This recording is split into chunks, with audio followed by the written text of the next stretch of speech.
tired of being only 3 inches high.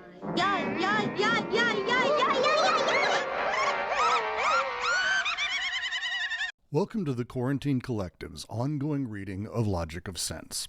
In each reading, we will be beginning, as much as possible, with the reading itself, followed by an unedited version of the discussion. Be ready for us to take various twists and turns, head down a few rabbit holes ourselves, and try to figure out exactly what's going on with the book. Enjoy. The Stoics also distinguish between two kinds of things. First, there are bodies with their tensions, physical qualities, actions, and passions, and the corresponding states of affairs. These states of affairs, actions, and passions are determined by the mixture of bodies. At the limit, there is a unity of all bodies in virtue of a primordial fire into which they become absorbed and from which they develop according to their respective tensions. The only time of bodies and states of affairs is the present. For the living present is the temporal extension which accompanies the act, expresses and measures the action of the agent and the passion of the patient. But to the degree that there is a unity of bodies among themselves, to the degree that there is a unity of active and passive principles, a cosmic present embraces the entire universe. Only bodies exist in space, and only the present exists in time. There are no causes and effects amongst bodies. Rather, all bodies are causes in relation to each other and for each other, in the scope of the cosmic present. The unity is called destiny. Second, all bodies are causes in relation to each other and causes for each other. But causes of what? They are causes of certain things of an entirely different nature. These effects are not bodies, but, properly speaking, incorporeal entities. They are not physical qualities and properties, but rather logical and dialectical attributes. They are not things or facts, but events. We cannot say that they exist, but rather that they subsist or inhere, having this minimum of being which is appropriate to that which is not a thing, a non-existing entity. They are not substantives or adjectives, but verbs. They are neither agents nor patients, but results of actions and passions.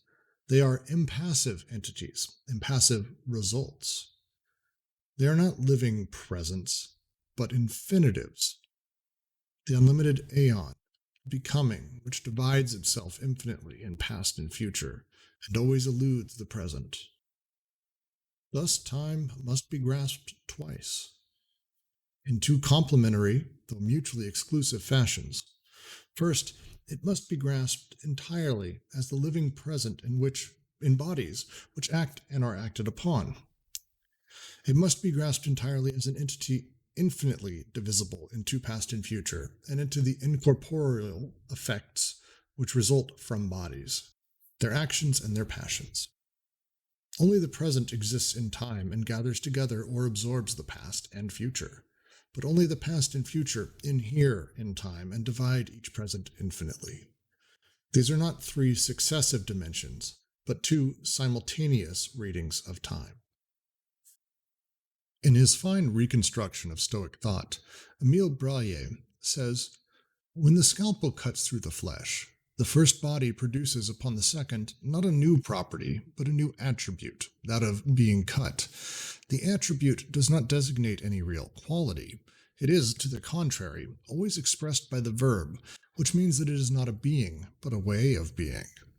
This way of being finds itself somehow at the limit, at the surface of being, the nature of which it is not able to change. It is, in fact, neither active nor passive, for passivity would presuppose a corporeal nature which undergoes an action. It is purely and simply a result, or an effect which is not to be classified amongst beings. The Stoics distinguished radically 2 planes of being, something that no one had done before them. On the one hand, real and profound being, force. On the other, the plane of facts, which frolic on the surface of being and constitute an endless multiplicity of incorporeal beings. Yet, what is more intimate or essential to bodies than events such as growing, becoming smaller, or being cut? What do the Stoics mean when they contrast the thickness of bodies with these incorporeal events, which would play only on the surface, like mist over the prairie, even less than a mist, since a mist is after all a body? Mixtures are in bodies and in the depth of bodies. A body penetrates another and coexists with it in all of its parts, like a drop of wine in the ocean or fire in iron. One body withdraws from another, like liquid from a vase. Mixtures in general determine the quantitative and qualitative states of affairs, the dimensions of an ensemble, the red of iron, the green of a tree. But what we mean by to grow, to diminish, to become red, to become green, to cut, to be cut, etc., is something entirely different.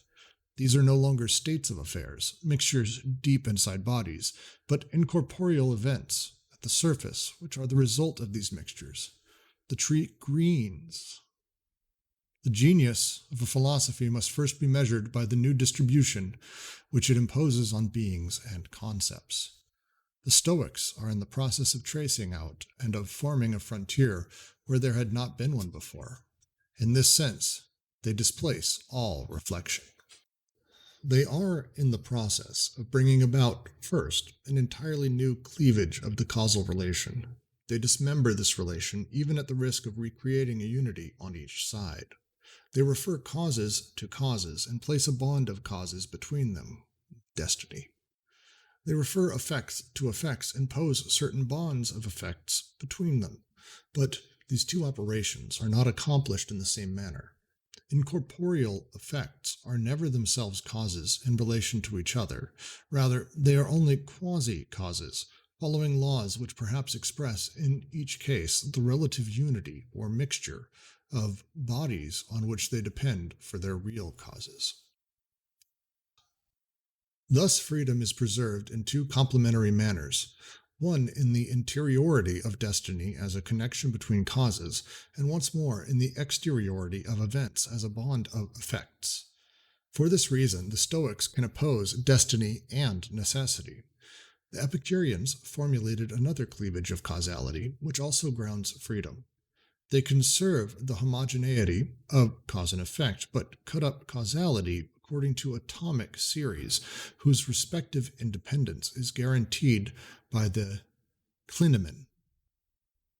No longer destiny without necessity, but causality without destiny. In either case, one begins by splitting the causal relation, instead of distinguishing types of causality, as Aristotle had done and Kant would do. And this split always refers us back to language, either to the existence of a declension of causes, or, as we shall see, to the existence of a conjugation of effects. This new dualism of bodies, or states of affairs and effects, or incorporeal events, entails an upheaval in philosophy. In Aristotle, for example, all categories are said of being, and difference is present in being, between substance as the primary sense and the other categories which are related to it as accidents. For the Stoics, on the other hand, states of affairs, quantities, and qualities are no less beings or bodies than substance is.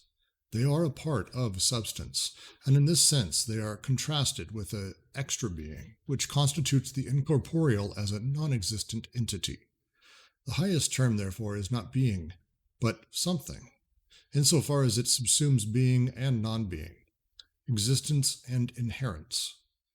Moreover, the Stoics are the first to reverse Platonism and to bring about a radical inversion. For if bodies, with their states, qualities, and quantities, assume all the characteristics of substance and cause, conversely, the characteristics of the idea are relegated to the other side, that is, to this impassive extra being, which is sterile, inefficacious, and on the surface of things. The ideational or the incorporeal can no longer be anything other than an effect. The consequences are extremely important. In Plato, an obscure debate was raging in the depths of things, in the depth of the earth, between that which undergoes the action of the idea and that which eludes this action, copies and simulacra. An echo of this debate resonates when Socrates asks, Is there an idea of everything, even of hair, dirt, and mud, or rather, is there something which always and obstinately escapes the idea? In Plato, however, this something is never sufficiently hidden, driven back, pushed deeply into the depth of the body, or drowned in the ocean. Everything now returns to the surface. This is the result of the Stoic operation. The unlimited returns. Becoming mad, becoming unlimited, is no longer a ground which rumbles. It climbs to the surface of things and becomes impassive. It is no longer a question of simulacra, which elude the ground and insinuate themselves everywhere, but rather a question of effects which manifest themselves and act in their place. These are effects in the causal sense, but also sonorous, optical, or linguistic effects, and even less, or much more, since they are no longer corporeal entities, but rather form the entire idea. What was eluding the idea climbed up to the surface, that is, the incorporeal limit, and represents now all possible ideality, the latter being stripped of its causal and spiritual efficacy. The Stoics discovered surface effects. Simulacra cease to be subterranean rebels and make the most of their effects, that is, what might be called phantasms, independently of the Stoic terminology. The most concealed becomes the most manifest. All the old paradoxes of becoming must again take shape in a new youthfulness, transmutation. Becoming unlimited comes to be the ideational and incorporeal event, with all of its characteristic reversals between future and past, active and passive, cause and effect, more and less, too much and not enough, already and not yet. The infinitely divisible event is always both at once. It is eternally that which has just happened and that which is about to happen, but never that which is happening. To cut too deeply and not enough. The event, being itself impassive, allows the active and the passive to be interchanged more easily, since it is neither the one nor the other, but rather their common result, to cut, to be cut. Concerning the cause and the effects, events, being always only effects, are better able to form among themselves functions of quasi-causes, or relations of quasi-causality, which are always reversible, the wound and the scar. The Stoics are amateurs and inventors of paradoxes. It is necessary to reread the astonishing portrait of Chrysippus, given in several pages written by Diogenes Laertius. Perhaps the Stoics used the paradox in a completely new manner, both as an instrument for the analysis of language and as a means of synthesizing events.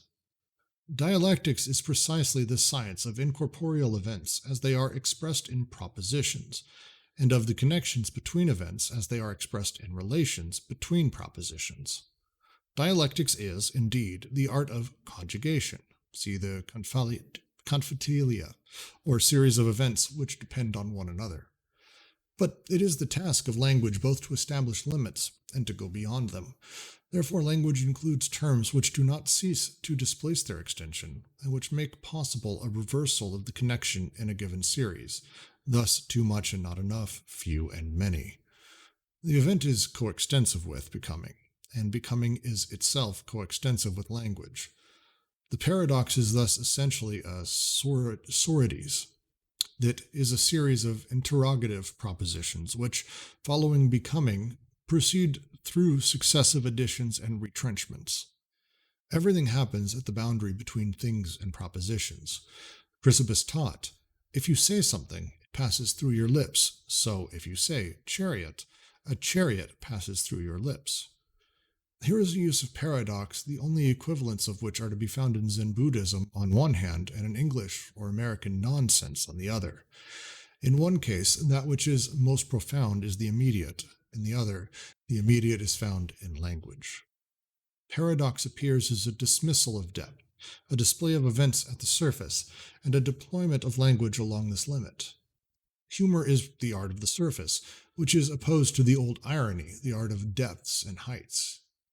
The sophists and cynics had already made humor a philosophical weapon against Socratic irony, but with the Stoics, humor found its dialectics, its dialectical principle, or its natural place, and its pure philosophical concept.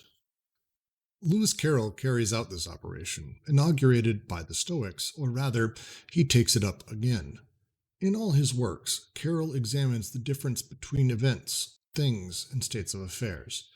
But the entire first half of Alice still seeks the secret of events, and of the becoming unlimited that they imply. In the depths of the earth, in dugout shafts and holes which plunge beneath, and in the mixture of bodies which interpenetrate and coexist. As one advances in the story, however, the digging and hiding gives way to a lateral sliding from right to left and left to right. The animals below ground become secondary, giving way to carved figures which have no thickness.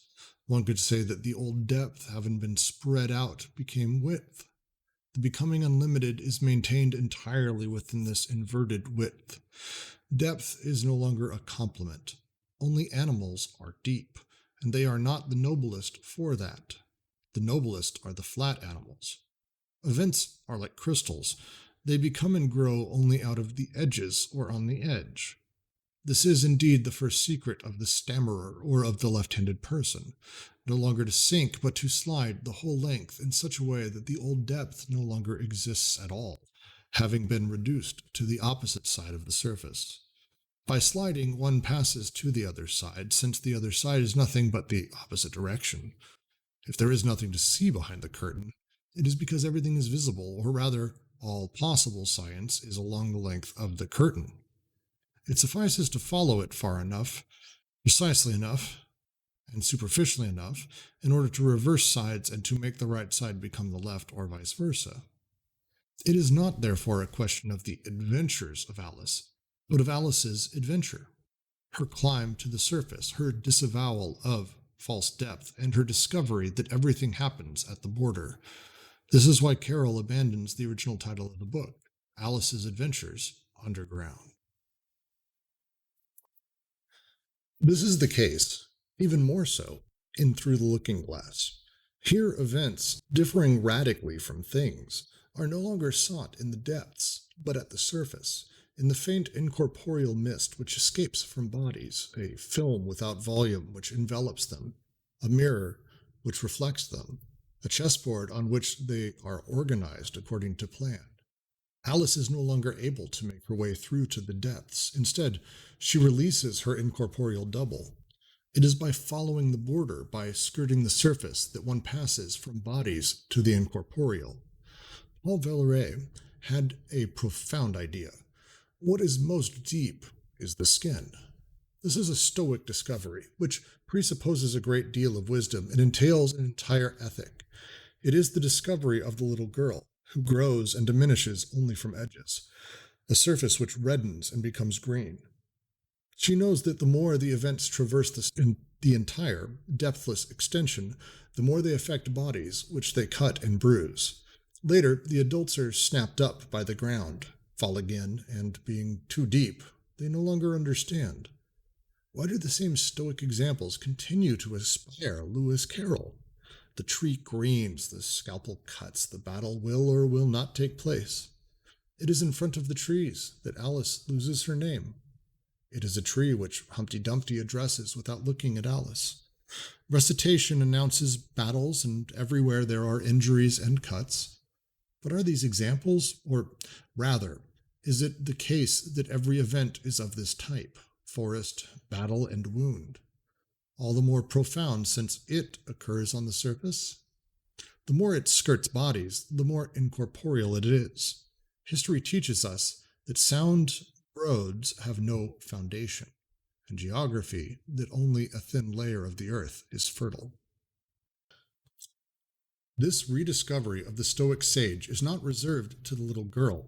Indeed, it is true that Lewis Carroll detests boys in general. They have too much depth, and false depth at that, false wisdom and animality. The male baby in Alice is transformed into a pig. As a general rule, only little girls understand Stoicism. They have the sense of the event and release an incorporeal double. But it happens sometimes that a little boy is a stutterer and left-handed, and thus conquers sense as the double sense or direction of the surface. Carroll's hatred of boys is not attributable to a deep ambivalence, but rather to a superficial inversion, a properly Carolian concept. In Sylvian Bruno, it is the little boy who has the inventive role, learning his lessons in all manners, inside out, outside in, above and below, but never in depth. This important novel pushes to the extreme the evolution which had begun in Alice, and which continued in Through the Looking Glass. The admirable conclusion of the first part is to the glory of the East, and from which comes all that is good. Quote, the substance of things hoped for, and the existence of things not seen. Here even the barometer neither rises nor falls, but goes lengthwise, sideways, and gives a horizontal weather. A stretching machine even lengthens songs. And Fortunatus' Hurst, presented as a Mobius strip, is made of handkerchiefs sewn in the wrong way, in such a manner that its outer surface is continuous with its inner. It envelops the entire world and makes that which is inside be on the outside and vice versa. In Sylvian Bruno, the technique of passing from reality to dream and from bodies to the incorporeal is multiplied, completely renewed, and carried out to perfection. It is, however, still by skirting the surface or the border that one passes to the other side by virtue of the strip. The continuity between reverse and right side replaces all the levels of depth and the surface effects in one and the same event, which would hold for all events, bring to language becoming and its paradoxes. As Carroll says in an article entitled The Dynamics of a Particle, plain superficiality is the character of a speech. All right, so today with the second series in Logic of Sense, Deleuze tackles and continues to tackle a little bit more into the world of the Stoics, as we discussed a little bit of last week. Not to recapture a little bit of what we discussed, but the focus the previous week was on the nature of becoming and sort of the paradox of what it means when an event is happening, when Alice is becoming larger. At any point is she larger? How that operates. I don't need to go too much into that, because sort of the nature of this reading is actually, I think, diving significantly into that, pretty much spot on. So without further ado, I'm going to go ahead and dive into a few of the things we discussed in the Kanban, and we will just start discussing. So there's a bunch of things I have questions about as we get going into this, so I'm hoping all of you are prepared for what has been referred to as my ignorant schoolmaster routine, because I think there's a decent amount of that inside of this. I am not an expert on the Stoics at all, but this first thing that Deleuze tackles inside of this series is the idea that first there are bodies. Only bodies exist in space, and only the present exists in time. Bodies are causes in relation to and for each other. This unity, the scope of the cosmic present, this all-encompassing T, that the existence of the bodies is sort of the totality of what they are. Please tell me where I said it wrong. Well, I must admit, I don't really understand the Stoics very well, but this time when I read it, I got the idea that it's really kind of set mass type of distinction, and that the bodies are engaged in mixture, but the the events are set like and discrete. So it's kind of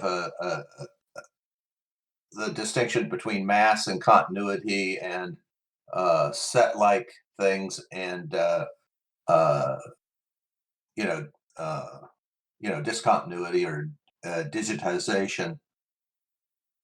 But it's I think the Stoicism, I haven't tried to study, but I find it difficult to understand why he seizes on Stoicism. I think he seizes upon it for what Brooks is diving into, right? Because so when we're talking about bodies, we're now talking about causality, and we're talking about causality in chain with itself. So we don't have cause and effect. right? We have cause and cause and cause. And then kind of at the surface of those causalities or those bodies, like Brooks was saying, we have effects. So it sets up a completely different way of thinking about cause and effect. Yeah, that's how I read this beginning. I posted in the chat. I did a bit of a deep dive into sort of how the Stoics viewed something, which is existence, however they want to phrase it, and how they split it out into basically two things. The first thing that Deleuze is diving into is bodies, which is what we can call the corporeal, the things that actually exist. I'm doing air quotes. The way he phrases it is only bodies exist in space and only the present exists in time. There are no causes and effects among bodies. Rather, all bodies are causes in relation and for each other. When we were talking through this last night, I was trying to make sense of it. And the way I phrased it was the way, for example, in a video game, if I'm playing a video game, Grand Theft Auto, Mario, let's take Mario, and I hit pause.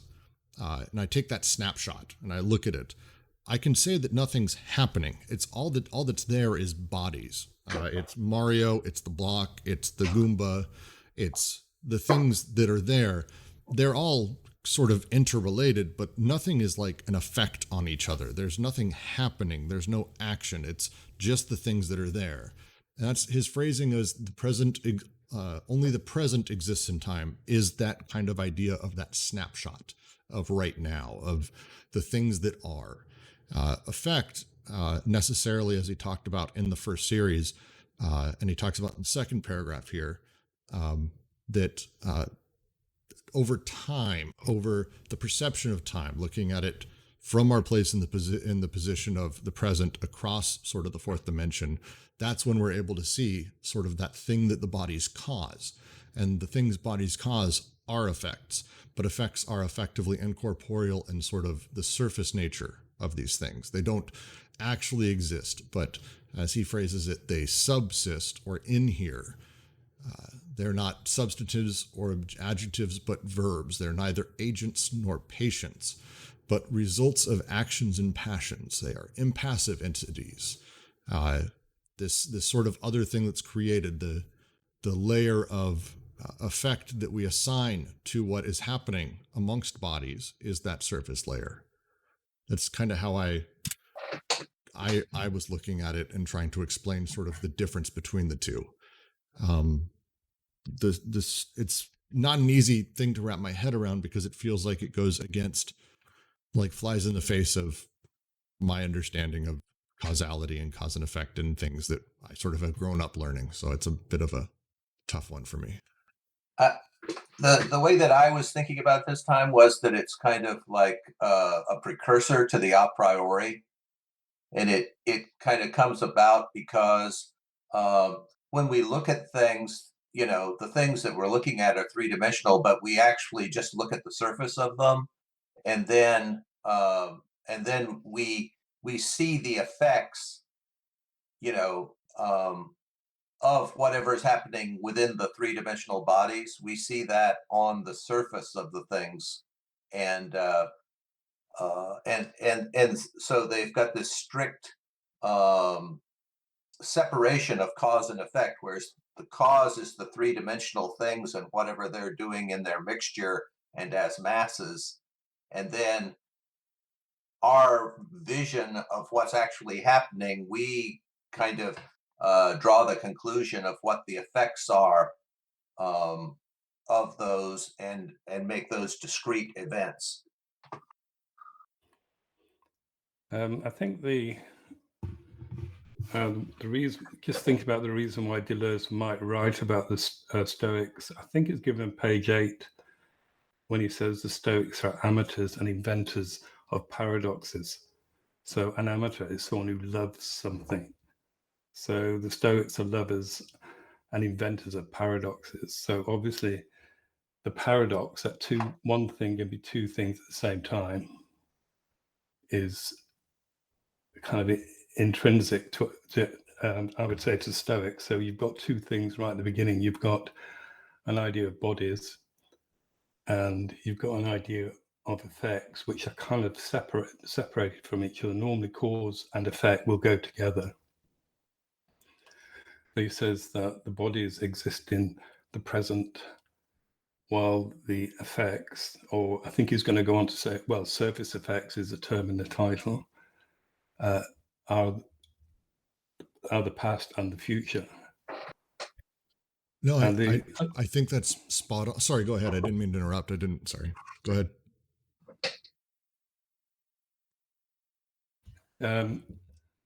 Yeah, no, sorry, that I lost my train of thought a little bit. I think the other thing to think is, what is the paradox that's at the core of this second, or it said the second series of paradoxes to do with surface effects. So I think, again, it's to think in terms of what are the paradoxes that are being put forward here. But I think Ken is actually pointing out the paradox, which would be that, and like you said, normally cause and effect are kind of a straight line, right? And I think Brooks, you even mentioned this in our chat earlier, like it's baked in. But in that sense, right, you've got like a straight line from cause to effect. So like there's a sense in which we would say we see the bodies in their three-dimensionality and their corporality more so. And then we see them changing, which would be the effect. But I think the paradox is the break with that, so as to question if we do see the effects. Because if they're phantasmic, if they're expressive, and if they relate to dialectics and logicality as opposed to qualities, then in that sense, they do seem to take on that phantasma that we discussed with simulacra. So in this sense, we would be talking about, for instance, like the finger being cut, right, and the act of bleeding as an event. In that sense, not in terms of the bodies themselves, because we're talking about there how the bodies are actually changing in their mixture. So blood is a body within the finger, and the way that that's now changing in relation to the finger. But that change itself, right, as an effect, that would seem to be breaking from the idea of the straight line here, where the effect of bleeding is no longer a corporeal thing. I think we were talking about this last night as well, that this is one of the reasons I think it's important to not get lost in the language of like bodies and surfaces and to take it literally. Not that I think anyone's doing that, but it's very easy to look at it and think, okay, body means my body and surface means like skin, or it means the outer layer of something. But the key part about surfaces is that he repeatedly is stating that they're non-corporeal.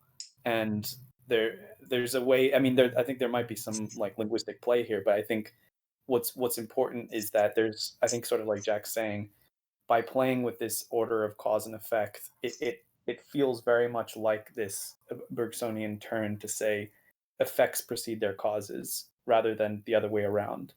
So like he has this whole thing about making the event, if the event is going to be the thing that's the primary ontological sort of like reality, then it's even substance itself is a consequence of that rather than in reverse. And that kind of messes with our normal understanding of how things come to be, because you think, well, there has to be substance that in order for it to be something that changes.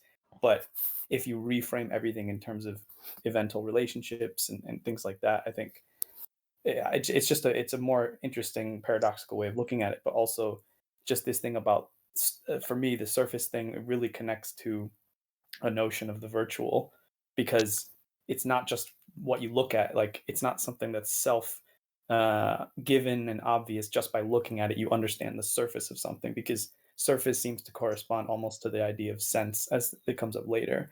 And they also refer to the Stoics refer to the soul as a body as well.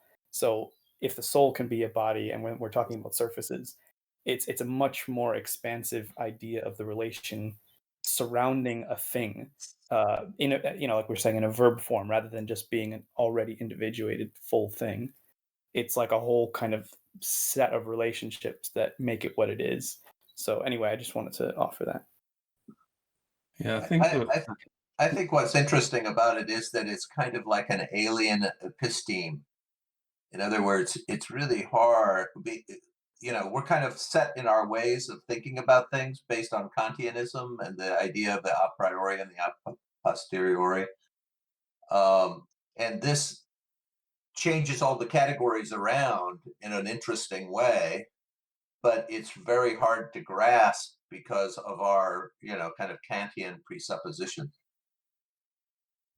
Well, and that's why I think so the title of the book, to go back to something that I was talking about last week, the idea of the logic of sense, he's writing during a time when he was talking a great deal about good sense and common sense.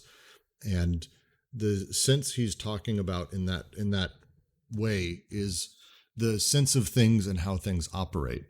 And the way that he's talking about paradoxes here, and he's bringing up the Stoics as the amateurs of paradoxes who loved it, and he goes on to talk about humor and other little items, ultimately, I think, to sort of point out that the sense of things doesn't operate as we believe, that the nature of paradox, and the reason the Stoics love it, is because paradox sort of teaches us through the way it operates that things are simply what they are, that effects are perception-based, direction-based, time-based, based on our location and our privilege over a thing. The joke I was making last night, the scalpel cuts through flesh, is something that, people would say, oh, a scalpel cuts through flesh. You could just as easily say that the flesh is dulling the scalpel. The nature of cause and effect in that direction presupposes one doing a thing to another, whereas the reality is what's happening is you have essentially the bodies of the scalpel, you have the bodies of the flesh, and the new property, the effect of being cut or the split, is the effect, and the effect is a secondary thing that he's talking about here.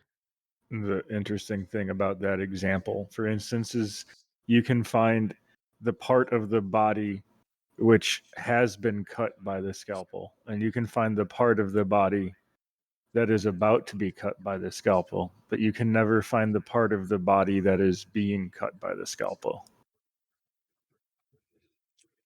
Well, and this feels like a very early, at this point, I think he could have said a thing like, for example, the wasp and the orchid example from later texts. This is one thing becoming another, two objects, and then we're talking about the event of one and how the bodies mix and what they create when they do that. That's the fourth paragraph here when he talks, one body withdraws from another like liquid from a vase. Mixtures in general determine quantitative and qualitative states of affairs, the dimensions of an ensemble, red of iron, green of a tree. But what we mean by to grow, to diminish, to become red, to become green, to cut, and to be cut is something entirely different.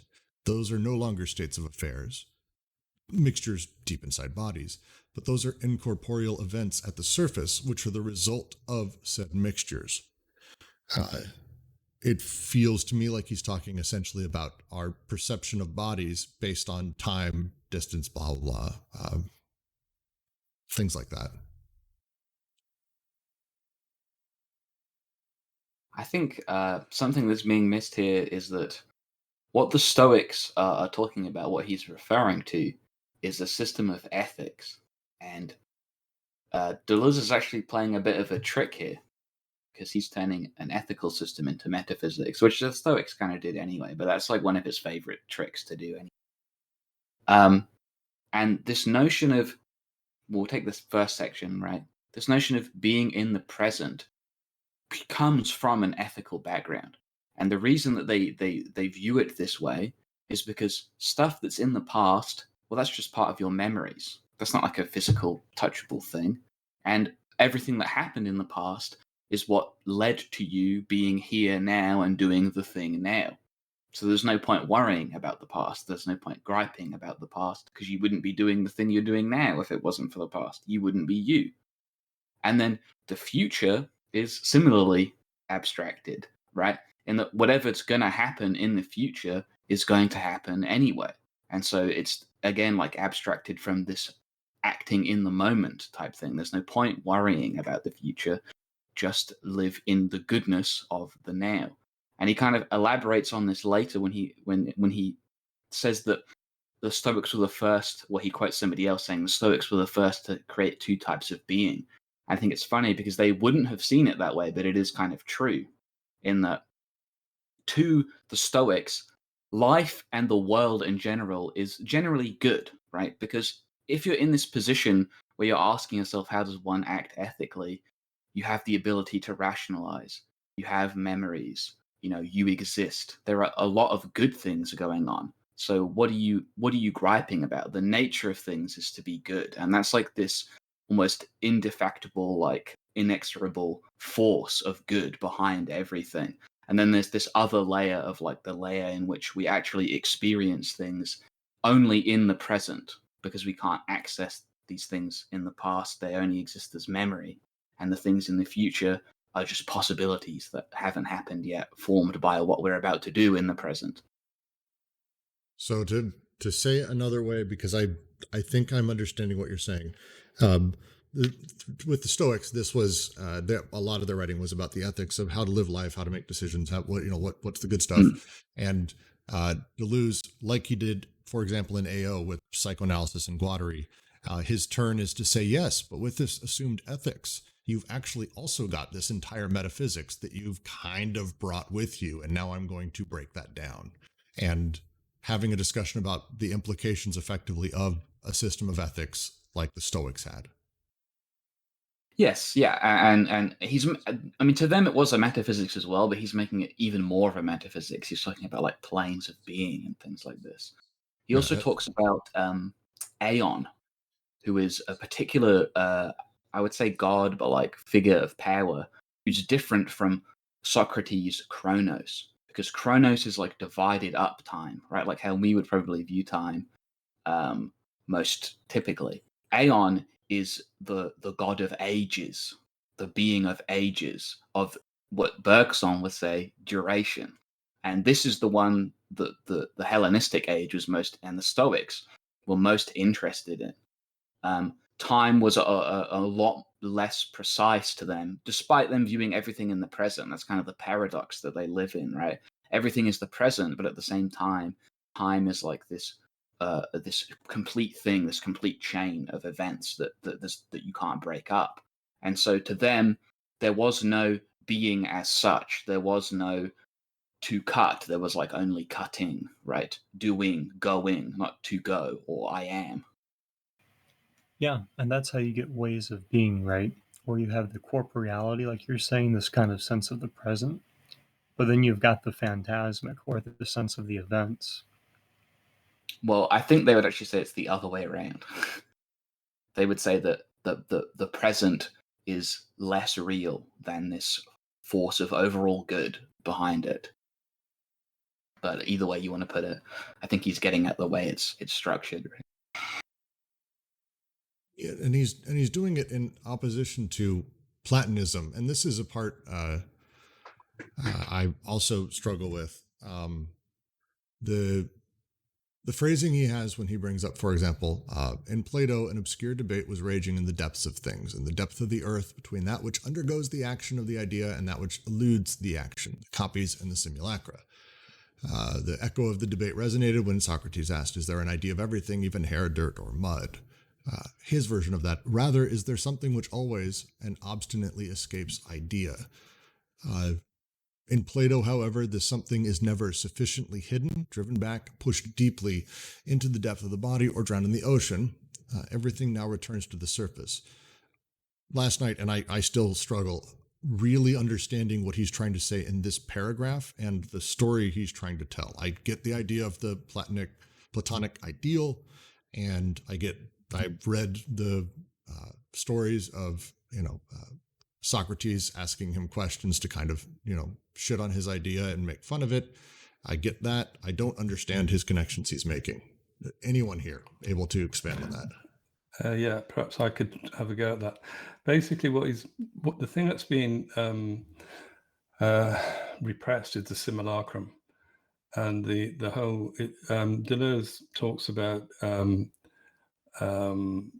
the idea that the idea that the aim of the idea in Plato is to its ultimate aim is to repress the simulacrum, and his words, I think we talked about a little bit last week, is to keep it in a cavern at the bottom of the ocean. But he says it's it's now beginning to re-emerge, come back up in this kind of through the paradox, and the Stoic, what he calls that quote Stoic operation, and the notion of unlimited return. The simulacrum can make itself felt once more. Well, it's not just felt, is it, though? The idea moves from the Platonic verticality, kind of that straight line downward and upward. It moves to the side of the effects now with the simulacra. It does feel like that. So thank you for the explanation, Derek. That does help. Combining that with the sentences that follow, which is, these are effects in the causal sense, but also sonorous, optical, or linguistic effects, and even less or much more, since they are no longer corporeal entities, but rather form the entire idea with a capital I.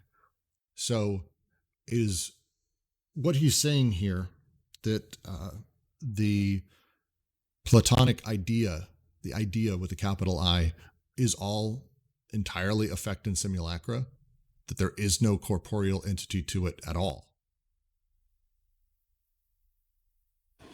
Now, the way in which Deleuze talks about Platonism, I'm trying to think which essay it's in. I can't remember now. But basically, he says that the aim of the Platonic idea is to repress the simulacrum. That's its aim, and it does this by making a judgment against those things which, what he says, participates in the ideas. So at the top of the page, the copy is a copy because it participates in the idea, whereas a simulacrum, or like I say, that's not the word that Plato would have used, but it's, anyway, it gives you an idea what it means. The simulacrum can never participate in the idea, and therefore it's kind of repressed. It's completely left out. I'm not trying to get the right word, but the idea is that because of this, the simulacrum will be repressed, will be, as I would say, it will be just sort of buried underground, effectively. Well, that's interesting. So in the end of this, and we're going to at some point have to do a reading of the Simulacrum in Ancient Philosophy, which is one of the essays included in the better versions of this book in English. He has the sentence he writes is to distinguish blah blah blah. The distinction wavers between two sorts of images. Copies are secondary possessors. They are well-founded pretenders guaranteed by resemblance. Simulacra are false pretenders, built upon a dissimilarity, implying an essential perversion or deviation. It is in this sense that Plato divides into the domain of image idols. On the one hand, there are copies icons, and on the other, there are simulacra phantasms. It's a hell of, he loves flowery words, it's a lot. We are now in a better position to define the totality of motivation. It has to do with selecting among the pretenders, distinguishing good and bad copies, or rather, copies and simulacra, those well-founded and those engulfed in dissimilarity.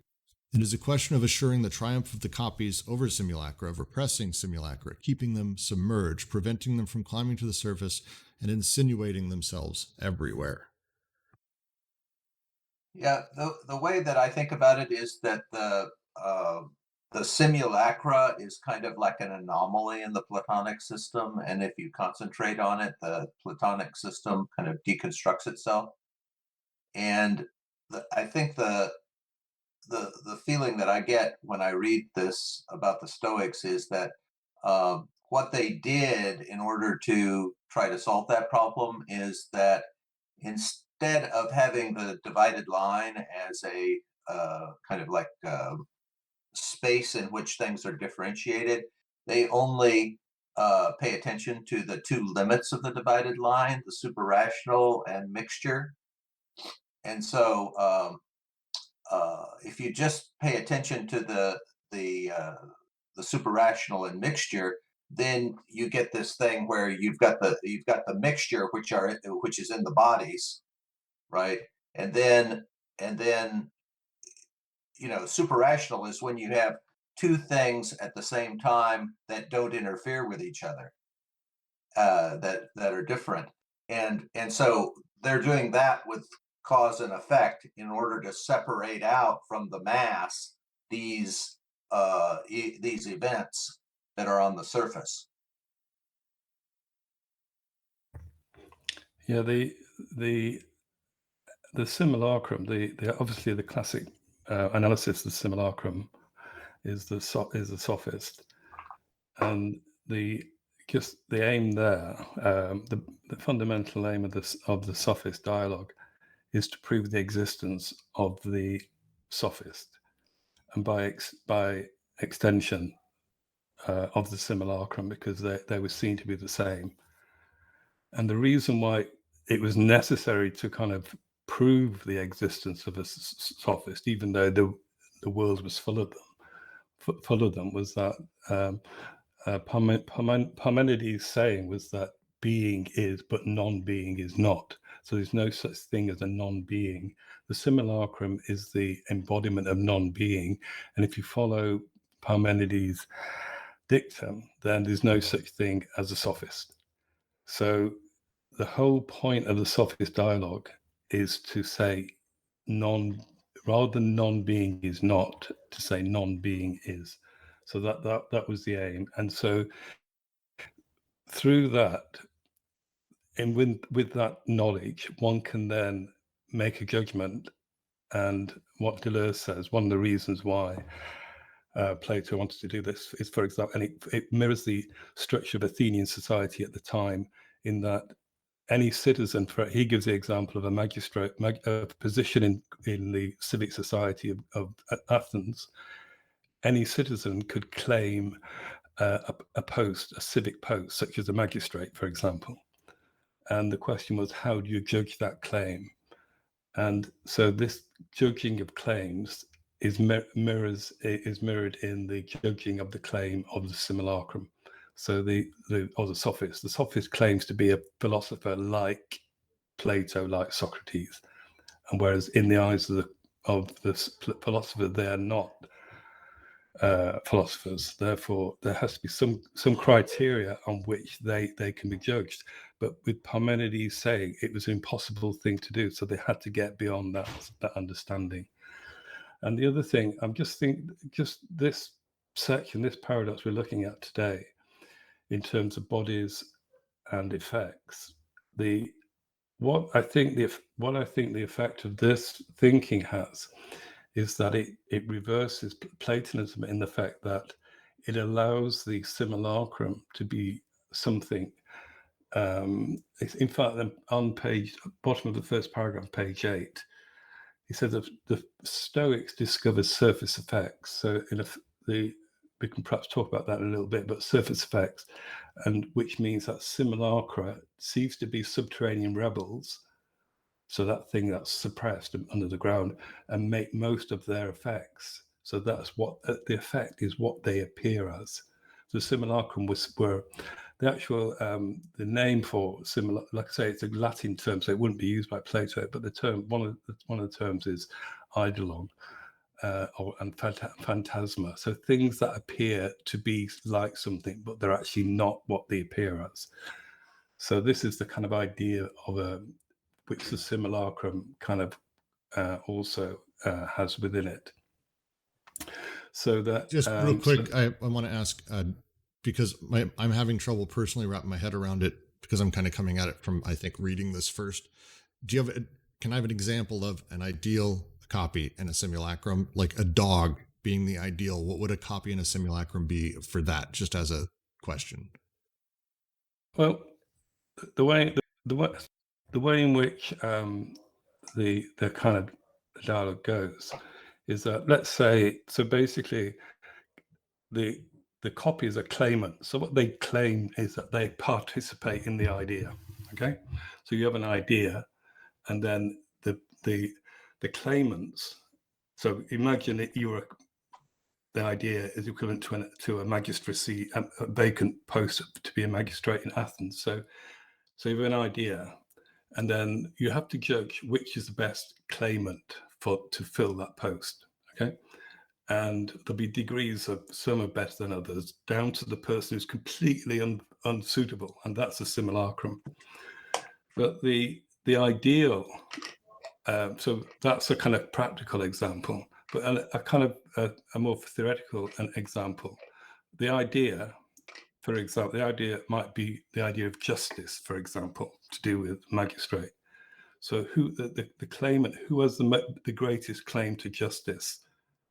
Okay, now the thing that has the greatest claim to justice is justice itself. Nothing can be more just than justice. Okay, so that's the ideal claimant, but in a sense, justice is what gives out what says who conforms to being just.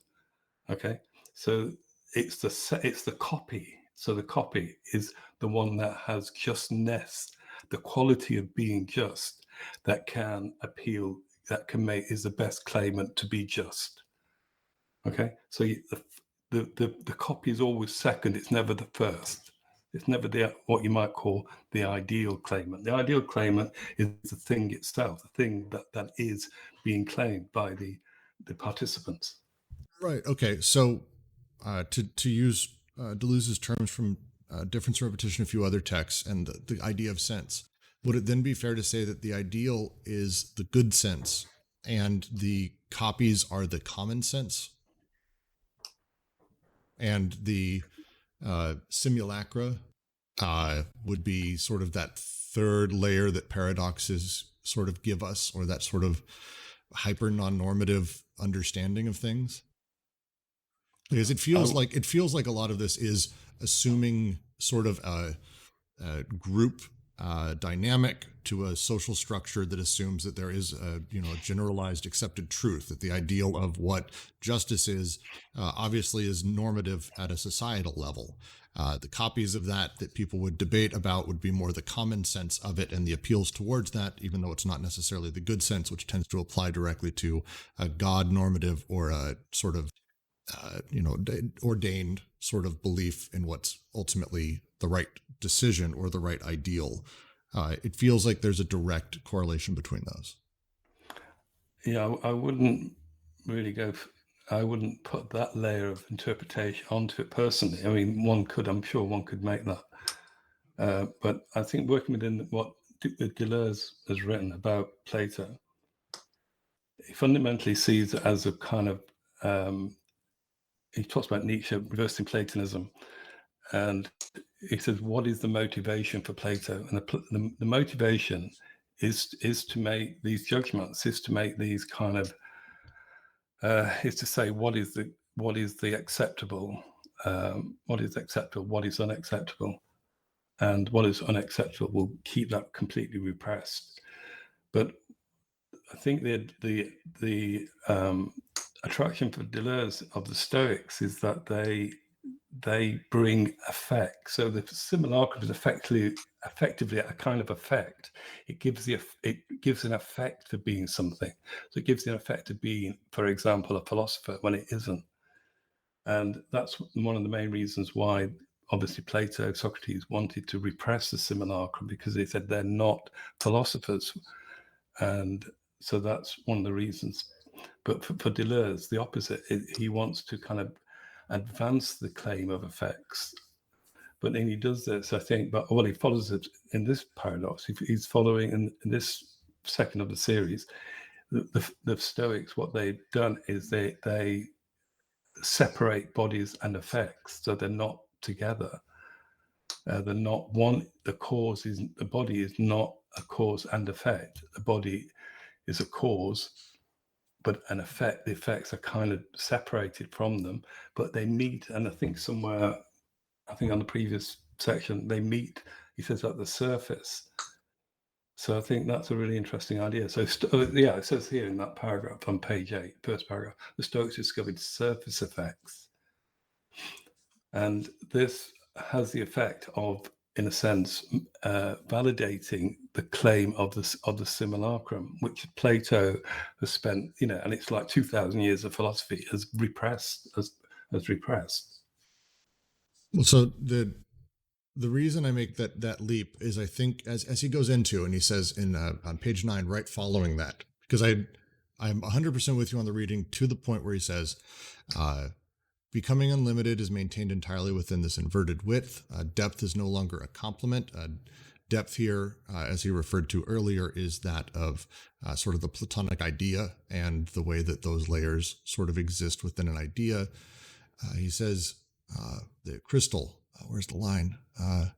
Events are like crystals. They become and grow only out of the edges or on the edge. This is indeed the first secret of the stammerer or the left-handed person, no longer to sink, but to slide the whole length in such a way that the old depth no longer exists at all, having been reduced to the opposite side of the surface. The reference here is 100% about Lewis Carroll as a person. And the reference to him, because he was a stammerer and left-handed, which at the time was, he was considered mentally deficient early parts of his life. I mean, it has to be a reference. There's no way that's not a reference to Lewis Carroll. So the reality of that, followed by the following paragraph where he says that as a general rule, only little girls understand Stoicism. They have the sense of the event and release an incorporeal double, but it happens sometimes that the little boy is a stutterer and left-handed and thus conquers sense as a double sense or direction of the surface. Seems to be an implication here, and it's, I mean, hot take time maybe. The implication here is about the perspective of the people being outside of what might be called normative experience, or that of what is commonly considered, in position of patriarchal power. The little boy can't commonly do that unless the little boy also has these other things, which, as he said earlier, give him the ability to see sense as the big, large flatness rather than the depth of what is called good or common sense. I just want to add that we also spoke about this last night, but it's important not to skip that sentence. Events are like crystals; they become and grow only out of the edges or on the edge. That is almost like a word for word cribbing directly from Simondon. And I guess just as a summary, that the idea in Simondon of what the crystal, how it can demonstrate the process of physical individuation as opposed to living individuation, is that in physical individuation, as the thing continues to individuate, I think the phrase is what is interior is anterior. I might be switching those around, but the point is that the pre-individual potentials that allow the crystal to keep growing from the original seed, it always exists at the edge of the crystal. The limit, the very edge of it, is where further individuations can happen. And so you can kind of look backwards and you can see this whole structure through that. Whereas in living individuation, there's a sort of there is an interiority from which pre-individual states can constantly be further individuated. But I think it fits into everything we're talking about, because it's another subtle move to try and look away from the idea of interiority or depth and say, well, he keeps throughout this whole section saying you need to look at the limits, you need to look at the gaps between these propositions and events and all of this stuff in order to actually even hint at what the idea of sense could be. And for me, I think it's a powerful metaphor. I'll try and paste a quote in chat. I have some other thoughts related to causality, but I think I'll save them for now. One thing that we ought to keep in mind is that theory and ideas are the way things look. And so, what the transition here is from the the bodies, where there's all kinds of things going on in it that are related to mixture, and then but we look at it as a whole. We look at the forms as a whole, and we see the way they look, and then that is where the ideation comes in. And the concern with ideation was when we make things that don't exist in nature, like tables and chairs, where does that pattern come from if it's not in nature? And that was mostly Plato's concern, was with these ideas that are not part of nature and what is their status. But that status is all caught up in the way things look, because tables and chairs look different from natural things. Yeah, I mean, I think the most you need from Plato here is this idea of how things like take place in the dialectical relationship there, right? So with the forms, I mean, for as far as it goes, right, we're just talking about how we're going to understand being and becoming, right? There's the Platonic method, and then there's the method that Deleuze is advancing, which is the inversion of the former, right? So if we think about the philosopher, someone who's doing dialectics so as to unravel, well, basically to construct a model so as to parse what conforms to that model as the ideal, as the ideative copy, I think is what Deleuze calls it, or the idolative, versus the simulacra, which is going to be what's breaking, what's, unless it's breaking, but what's not conforming to the model. And this is in terms of its being, right? So the simulacra shows us a way of becoming that is contesting being here, whereas the copy is showing us a kind of a way of being that's falling back on being, or rather, I shouldn't say that, but that conforms to the being that's at hand, right? Because that's going to take us to the model. And so what we're basically establishing here is how the form or the idea is basically deducible and inducible, right? The philosopher finds it in these things so as to use the model to kind of move upward. And then it moves downward into this depth we're talking about, where the being can be parsed in terms of substance. The move I see Deleuze making is to say, right, so we're taking cause and effect here as basically a causality that is of the idea into the being of things, right? And that's kind of where you go from cause to effect to cause, or more so like cause to cause, right? It almost seems like he's pointing out like a kind of tautology here, cause and effect qua causality. With Stoicism, he's moving the simulacra and the idea to effect, and parsing that out between a relationship of cause in relation to cause and effect in relation to effect. And in doing that, right, and moving the idea and the simulacra to the aspect of the effect, he's able to open up a way of which the idea itself is now in a relationship with becoming that it wasn't before.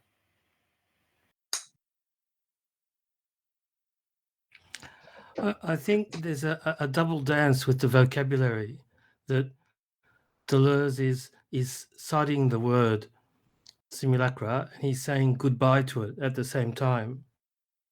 In the first series, he looks for where you could find becoming in Plato, and he says what would correspond to this idea of becoming is the simulacra, which elude both the model and the copy. But he doesn't even want the problematic of the model and the copy. So he looks in this second series at the Stoics, and with the quote from Breyer, he gets the idea that it's a purely and simply a result or an effect. And so on page 8, in the middle of the first paragraph, he says, it is no longer a question of simulacra which elude the ground and insinuate themselves everywhere, but rather a question of effects which manifest themselves and act in their place. In their place means not in place of the simulacra, but in their own place.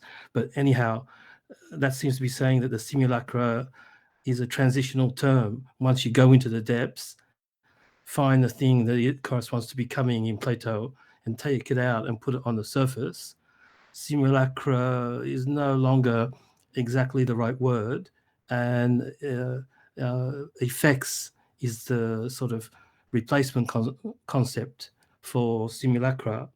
So you're not really just simply reversing Platonism, because if you reverse it, it's still a binary operation where you're privileging one term. You reverse, and by so doing, the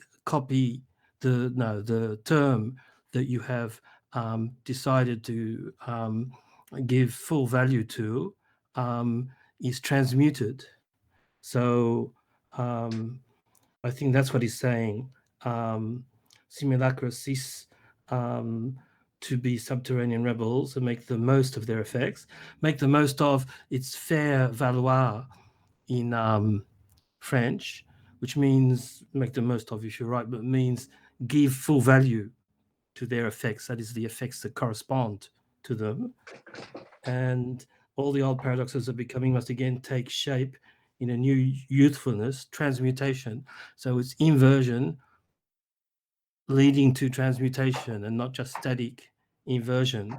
So simulacra is the concept that permits the inversion, but once you've changed your problematic, it's advisable to use the term effect rather than simulacra.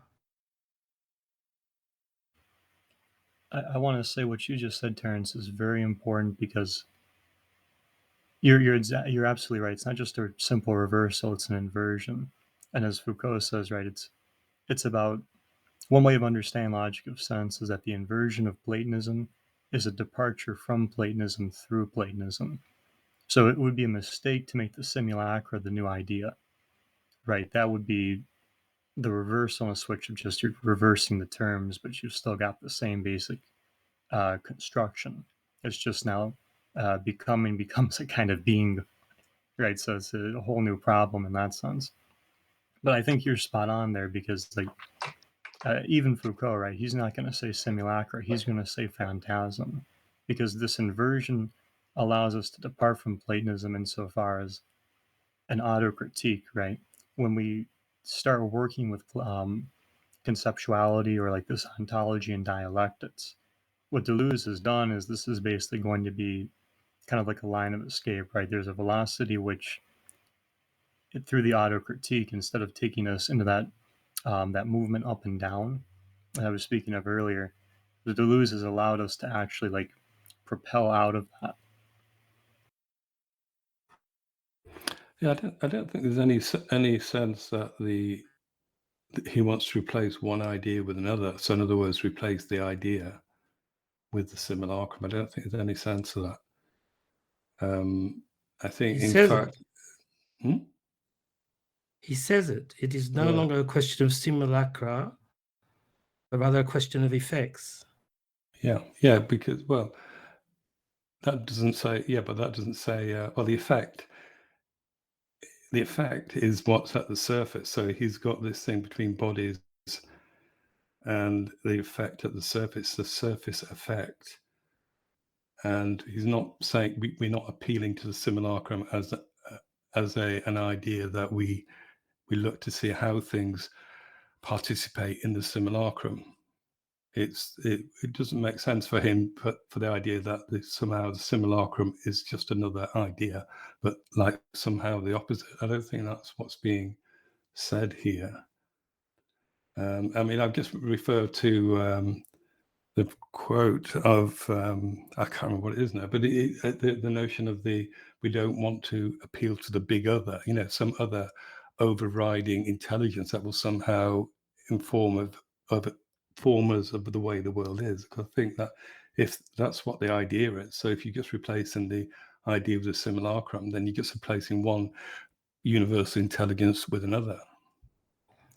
I think that's if you use simulacra, that you've got the model and the copy, and you look in Plato for something different, and simulacra is it. It can be elevated, but unfortunately, it still has all the connotations as the simulation, likeness etymologically contains. And because he's undoing the binary opposition of Platonism, he takes this term, because you need a transition, and then it's like once the boat takes you to the other side, you can let go of the boat. You can still keep it on your side. You don't have to push it away. But it seems to me that he's saying there that the more important term, the most purified of Platonism is effect rather than simulacra. But that's how it seems to me, but I don't know. Yeah, I agree. But the simulacrum is an effect. I mean, it is. Yes, I agree. That's how it functions. I'd like to just try to clarify this relationship between the idea and the copy. In Plato's concept of ideas, that the copies, there's a twofold relationship between the copy and the idea. One is that the copy participates in the idea, and the other is ousia, that the idea manifests itself in the copy. So there's like a twofold relationship between the copy and the idea, and the essence is what mediates that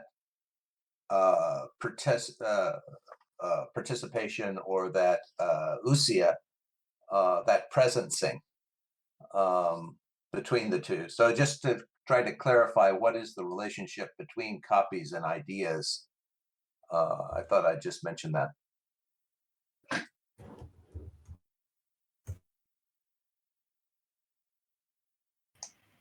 That actually squares really nicely too with the Stoic development that Deleuze is making, where you have like, because you get, again, we're going back into like different ways of talking about cause and effect, right? So like this is kind of that good sense again, where good and common sense, right? Where there's like a telos, right?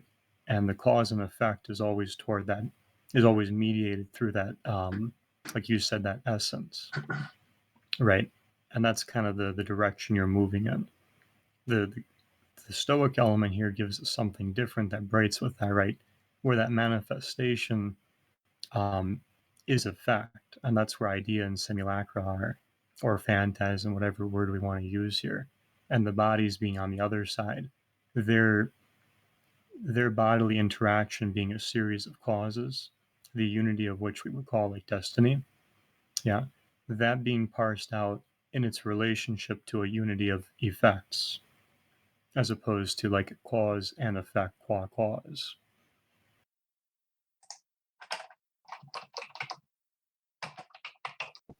I think this is why some of the actually Deleuze himself in the 5th series brings up Bergson, where he says, as Bergson said, one does not proceed from sounds to images and from images to sense. Rather, one is established from the outset within sense. And I think this thing that we're getting at, we're circling around the use of cause and effect and the simulacrum and stuff. I think what's so fascinating about this text is that it's pushing for, there's a way of doing philosophy, and that is often critiqued in these like thinkers of difference, that, as we've said, is all about trying to figure out how can you understand the true interiority of things, or their essence, or their adherence to the idea, or whatever it might be.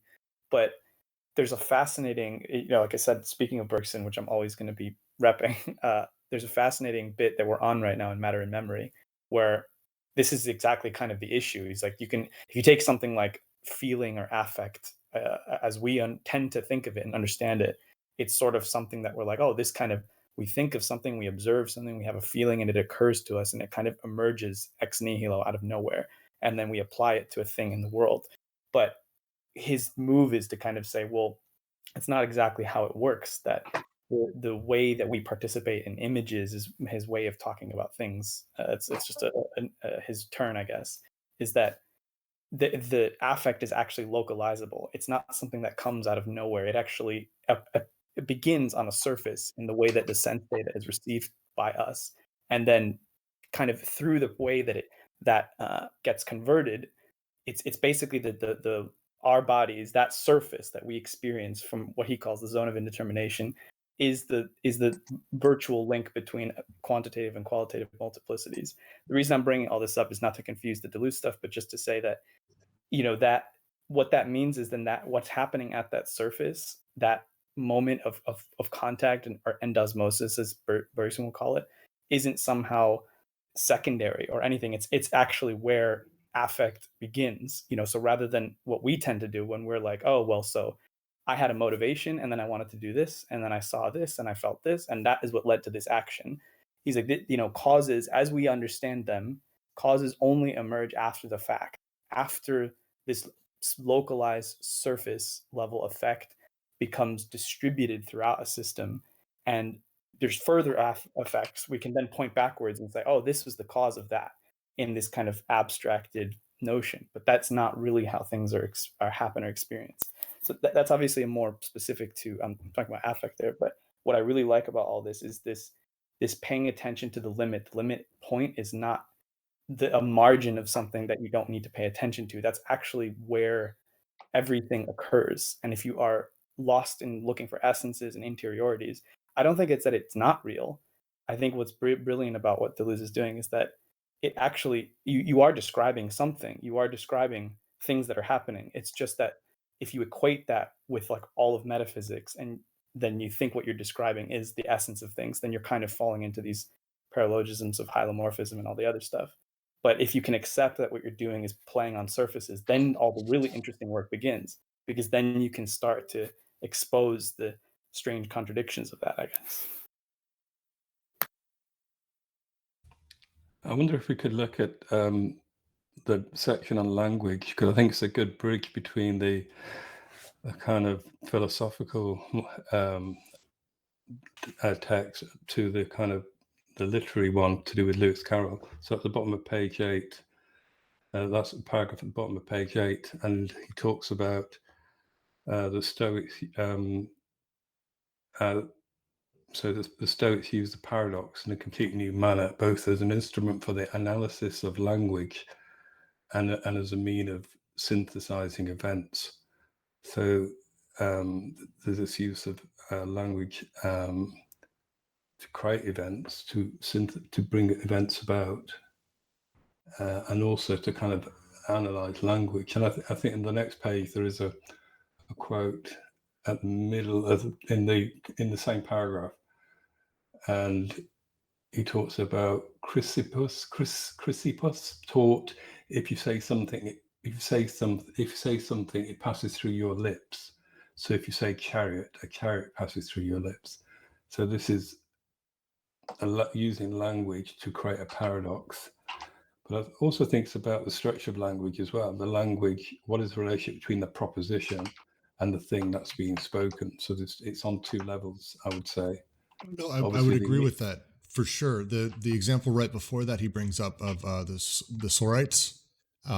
The Sorites paradox is one of the really fun ones. I think a lot of us may have used a different version of when we were little, but it's as he calls it, a series of interrogative propositions which, following becoming, proceed through successive additions and retrenchments. That's how a paradox works. The Sorites is the idea that I have 1,000 grains of sand. I have a heap of sand. If I remove one, I still have a heap of sand. If I remove one, I still have a heap of sand. If I do this 1,000 times, I end up with one grain. I still therefore have a heap of sand. So one grain is a heap, basically, is the sort of wordplay there and the paradox that is part of that.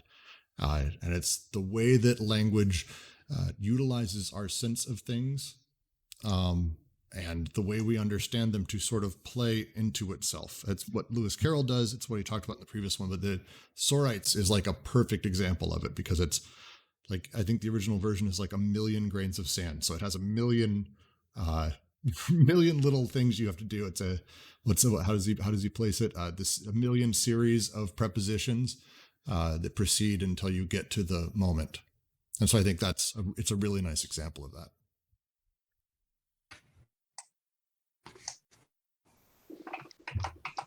Yeah, and he's excuse me, and he brings humor is something that happens at the surface level. So he's talking here. It's the kind of literalness, the literalness of what's being spoken gives us the paradox. And he says humor is the art of the surface, which opposed the old irony, the art of depth. And so he's contrasting humor, which is this paradoxical statement, with the use of irony, because obviously the Socratic method, the use of irony. So those two are kind of contrasted with each other. So, sorry, it says in the next paragraph, Sophists and cynics already made humor a philosophical weapon against Socratic irony. But with the Stoics, humor found its dialectics. So it's a kind of its expression, its way of kind of analyzing the dialectic, I think, makes appear what it speaks about in a kind of very clear manner. And he says, and he goes on to the next paragraph. Lewis Carroll carries out this operation inaugurated by the Stoics, or he takes it up again. So you can see this link now between the kind of ideas that Deleuze deals with, the notion, the kind of ideas of difference, the notions of surface, the kind of anti-represent. I'm trying to think of one easy way of saying it. The kind of anti-representation, of his philosophy, and its kind of connection now into the work of Lewis Carroll, and his use of paradox at the surface.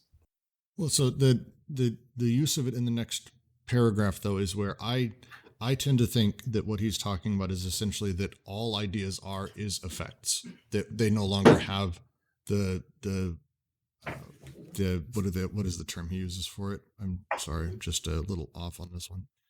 One sec, go back to my notes. Bodies, that bodies and effects, ideas are only effects, not bodies, because it starts with him talking about how in Alice's Adventures in Wonderland, she's going through the depths of things. She's diving into the sort of Platonic ideas of things to investigate them, to try to understand the reality of stuff. As the story goes on, she slowly begins to see things only as the surface, which is actually where the things actually exist as they slide along.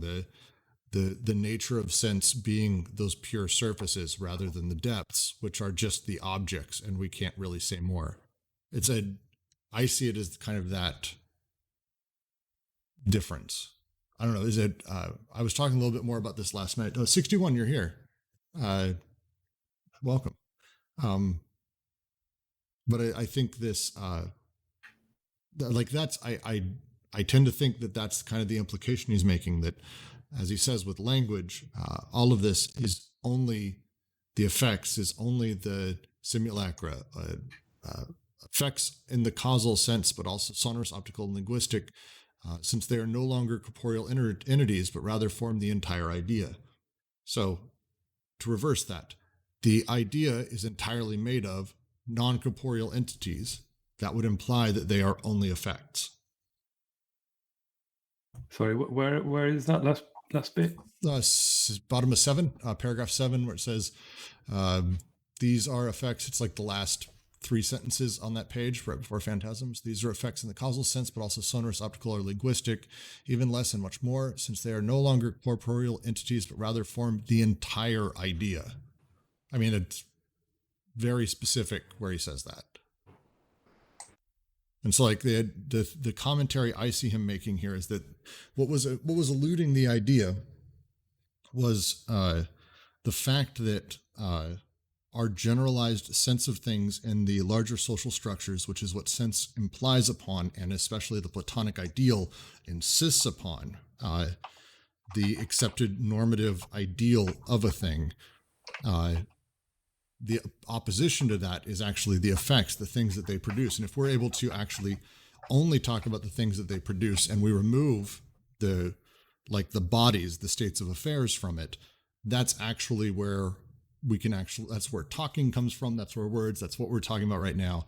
And then that's what's actually coming back to the surface. That's the incorporeal limit, and represents now all possible ideality, the latter being stripped of causal and spiritual efficacy.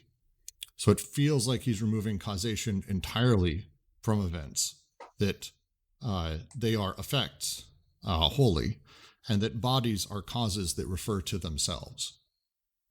Which is it feels like a gigantic inversion of kind of how I understood things to work prior to maybe a year ago, for sure, but for sure a reversion of sort of the classical what I would call good and common sense of the way that language and things function in our societies. I'm trying not to bring in a lot of this as I'm reading it, and it just feels like if we've been reading some Guattari's work that's contemporaneous to this, actually, in another reading that we're doing, and it feels like this is early Deleuze prior to like slamming into Guattari at full speed, and like my peanut butter got in your chocolate gets in my peanut butter, and out comes machinic semiotics and the body without organs out the other side. Like this is just kind of feels like a very, I don't want to say early version of it. I would say a more poetic version, but it feels that's really the implication here, that the ideas and how we talk about things and what can actually be discussed, the way that we utilize language is that of the Platonic ideal followed by copies, where we talk about the normative structure of the words we use, which in itself insists upon a cause and effect that is already in place. When I say, for example, I am a man, that's the end of my sentence. That in and of itself is similar to almost an infinitive verb, because of how it is used inside of good sense and common sense within the Platonic ideas, when in reality, if we take apart the body and the effects, we say on the one side, sure, there's the body. I'm a dude with a penis or whatever. That's the way it works. On the other side, I've got like all of the other effects that are the way that I am as a body slamming into other bodies and the things that's produced. Those would be the signs, the asignifying signs that sort of are expressed and that we place together in order to actually be able to have conversations at a large scale. That feels like this is that early version of that. I may be taking it too far, but like a lot of this really feels to me like it's right in that direction. And it's the line, "This is indeed the first secret of the stammerer or the left-handed person, no longer to sink, but to slide the whole length in such a way that the old depth no longer exists at all, having been reduced to the opposite side of the surface." I mean, that is talking about the nature of someone who is absolutely in their own way non-normative as a left-handed person, especially in the time, and a stammerer, especially in the time. It was not thought that stammerers simply had a speech impediment. They were stupid. They lacked sense. I mean, they talked about it in those forms. And so someone who's in that position essentially is forced by their social structure to move sideways and to deal with things along the surface as they start to realize that the way that people talk about these ideas may not be the overall normative. The normative way people discuss these things may not be the actual way these things affect the real world. And it feels like he's saying that again when he talks about boys have too much depth, a false depth, and at that false wisdom and animality. The male baby in Alice is transformed into a pig. This took me a little bit to break apart, but it's specifically in relation. It happens sometimes that a little boy is a stutterer and left-handed and thus conquers sense as the double sense or direction of the surface. This is talking about sort of those who are emboldened and bought into the normative standards of sense, the good sense and common sense of the time, which tend to be how we discuss things, versus those who actually have sort of that secondary, view of reality and are able to see effects for what they are, not that they are built into the idea of things, but that substance and bodies is not the same thing as effects. I think one of the things I think that's interesting in this, just the section you're just reading from, and just referring back to the quote from Emile Brelier, I'm not sure how you pronounce that, but he talks about planes, Planes, which I know is a kind of important aspect of Deleuze's thinking. I'm just slightly vague on this, but if we go in that paragraph on page 9, the second paragraph, which starts Lewis Carroll, and he's instead of talking about, he's talking against depth, and he's talking about width. So I think in this, what he's doing, he's setting up a kind of a structure which is a flat structure, which kind of ties into his use of the notion of, I think is it planes of immanence? I'm not sure. I'm slightly vague on that, But I think he used it in at least one of his books, this notion of a plane of immanence. And I think here there is this structuring of the way in which we understand the world as a flat plane which has width but no depth. Well, I mean, the paucity of death is that, like, so normally you're digging down for qualities, right? So you're digging down for the redness of I can't say pickle, that pickles aren't red. The redness of a tomato, there we go. Right, and so you're digging down into the tomato to find the redness, to find the circularity of it, right? But if that's all if that's all a question of the bodyality, the corporality rather, you lose that depth altogether, right? And so you like you're saying, you get that plane or you get that surface where the bodies are at, yeah.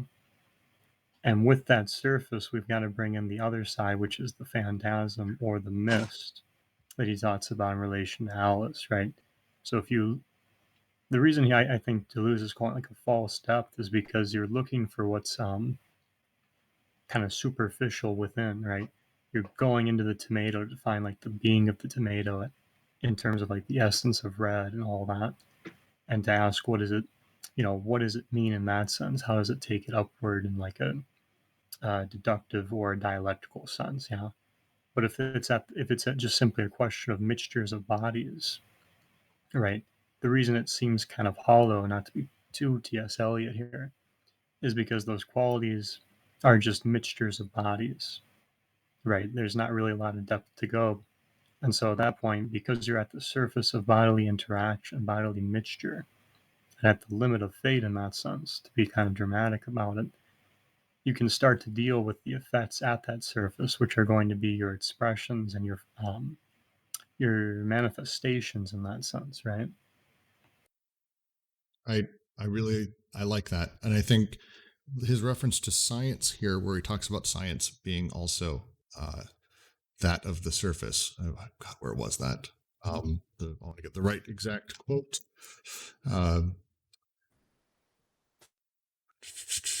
Where was that? Sorry. If there is nothing to see behind the curtain, it is because everything is visible, or rather, all possible science is along the length of the curtain, because there's nothing behind it. The way I read that is that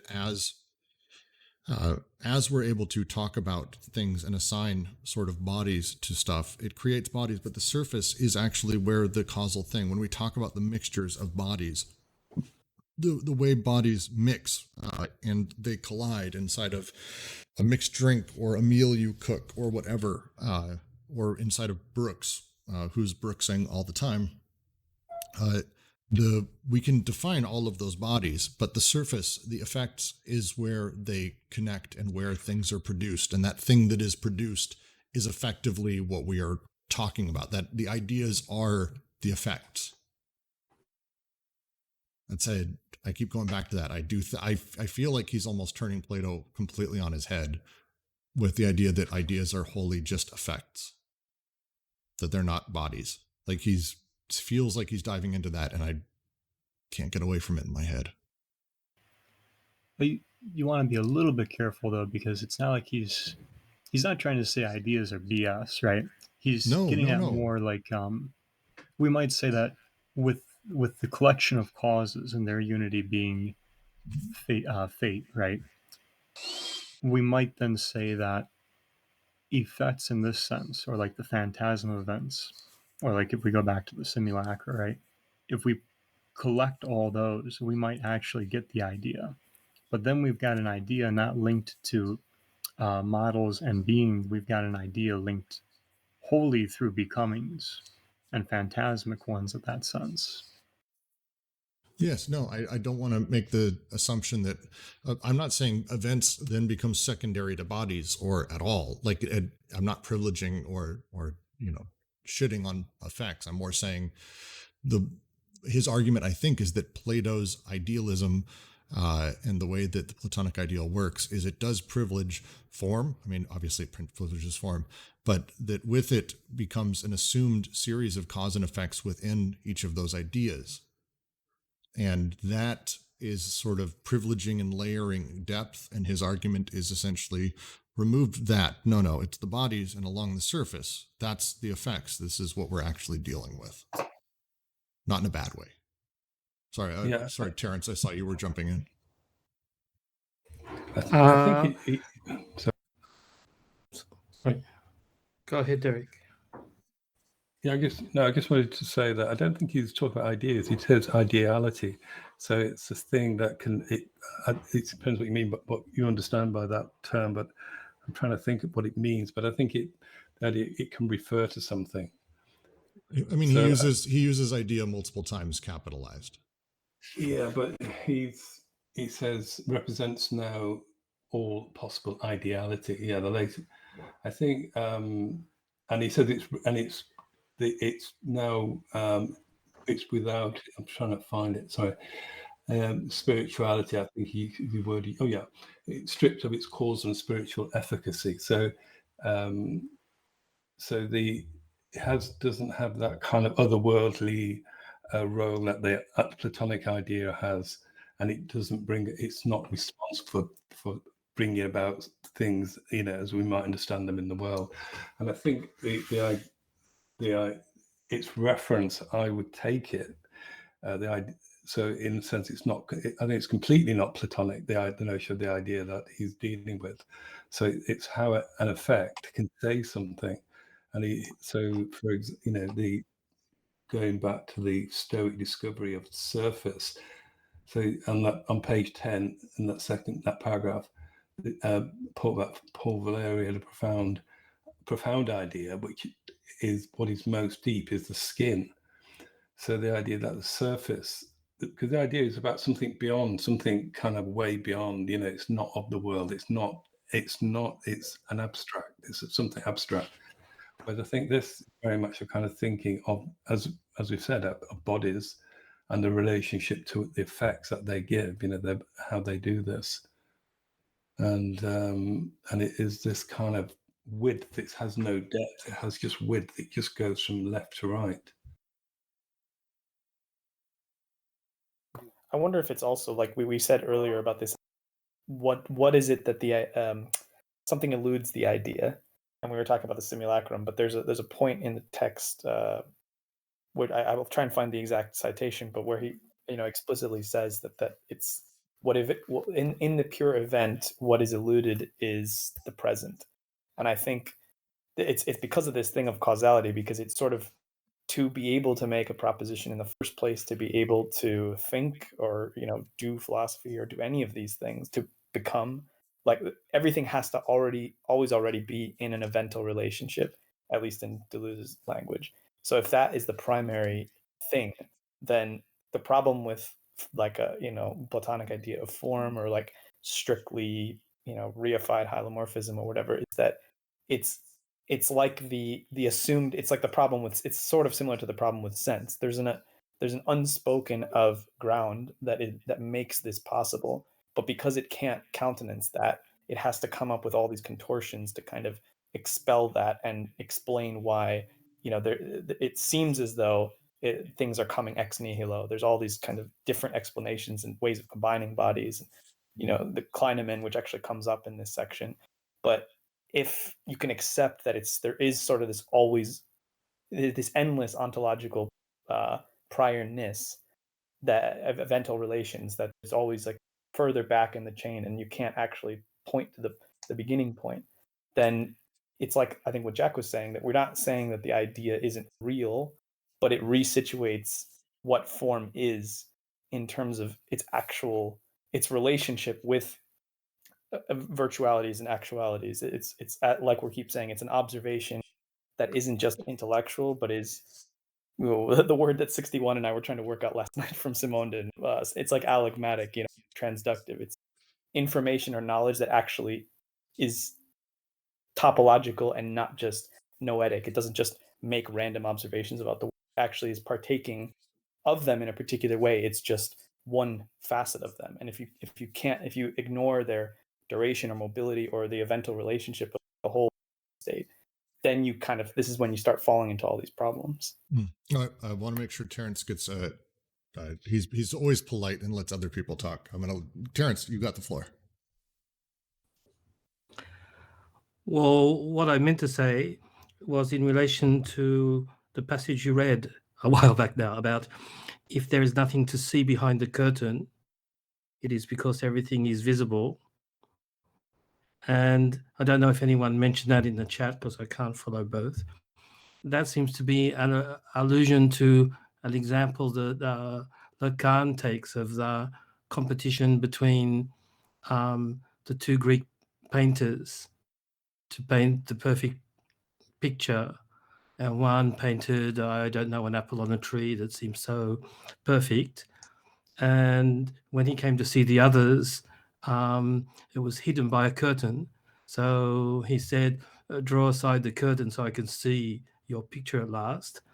And the curtain was the picture.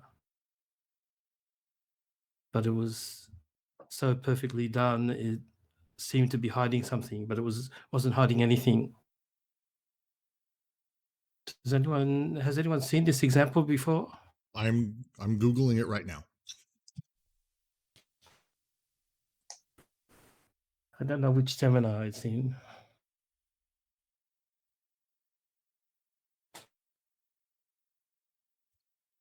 This is the Pliny the Elder story.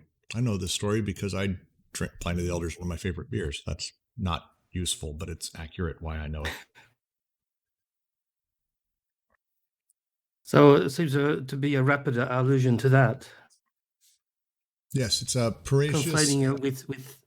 Sorry, go ahead. No. Paratius and Zeuxis walk to Paratius' studio, whereupon Paratius asks Zeuxis to draw aside a curtain and witness his own masterpiece. When Zeuxis attempted to do so, he realized the curtain was not a curtain, but a painting of a curtain. Oh, I am now surpassed. Paratius is better than me, Zeuxis said. It's I'm gonna anglicize the shit out of this. I apologize. Nope, not gonna try it. Not even gonna try it. Trompe-l'oeil, thank you. It means to deceive the eye. I mean, it's interesting this because in this sense, the winner of the competition is the one who makes the perfect simulacrum. Yes. And yet art is Plato not or is for opposite of that. Deleuze? No, he's talking about the competition because the curtain competition was in response to flip the two guys. One went, look at how good my painting is. I painted grapes so good that, oh God, forgive me if I'm wrong. The birds tried to eat my grapes. That's how good my fucking drawing is as I drew these. And he goes, oh, let me show you my picture, and took him to his place. He's like, look at this thing. And then he goes to take the curtain back. He's like, haha, got you. You fooled birds. I fooled you. That means I'm a better painter. It's kind of the short version. And so when they're talking about like the competition of who's better at simulacra, that's what that is. Sorry, I didn't mean to overstep, Terrence. Please continue. No, that was just one thing. It's sort of uniting that anecdote with Nietzsche's idea that there's nothing behind the veil of illusion, and you must be satisfied with the veil or the curtain. So he doesn't give any reference; he just says it really rapidly. But all of the text is like that. The other thing is he's sort of trying to create a new language within the language, make the ordinary philosophical language say things that it doesn't usually say. So that's why I feel there is a sort of play on simulacra versus event, and he's sort of saying that the word simulacra is transitional to effect. And suddenly we see him talk about dialectics, which is usually a swear word later on, but he gives a positive sense to. And at the bottom of page 9, I've been a bit confused when you give page references. It seems that my pages are not the same as yours, but on mine, the bottom paragraph of page 9 begins with Lewis Carroll carries out this operation, and towards the end of that paragraph, or at the bottom of page 9, sort of a third from the end, in my text, it says, depth is no longer a complement, and it should be an I. In my copy, it has I've got a paperback or whatever, or a soft cover. It has complement with an E, which doesn't make sense. So depth is no longer a complement. So he's revising the vocabulary of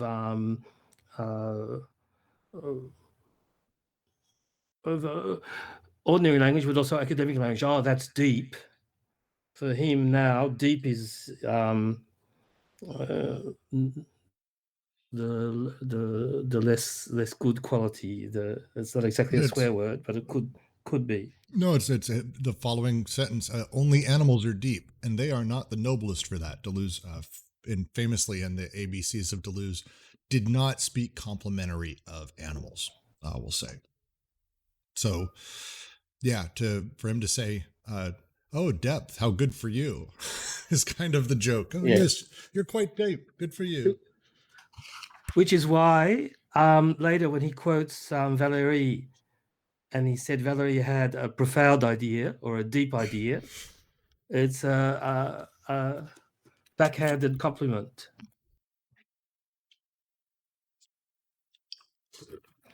I think in ABC, Claire Panet quotes his thing about the deepest, what is most deep is the skin, and Deleuze jokes that should be on the front door of dermatologists. And yeah, so there's this idea of creating a language within the language, looking inside the language for what words can convey the new problematic, as if the Platonist problematic has totally regimented the meanings that we give to our words, and you're working against the grain to get out a different sort of meaning. I do want to make sure we get a chance to talk about a few things that are at the end of this.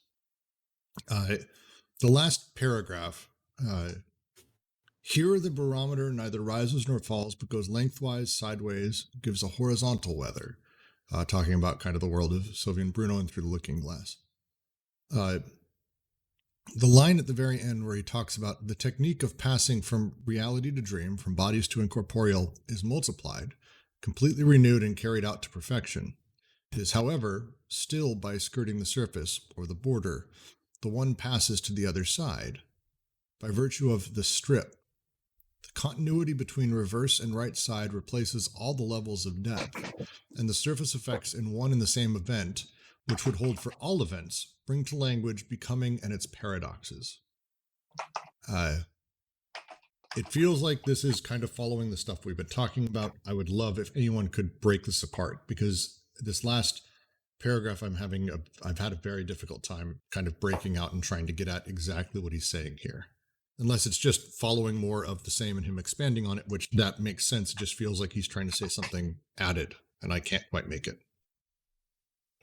I would say that the part of it is taking already known problematics and finding something in them that expresses the becoming, the event, the effect, the surface, but has not fully emerged within them.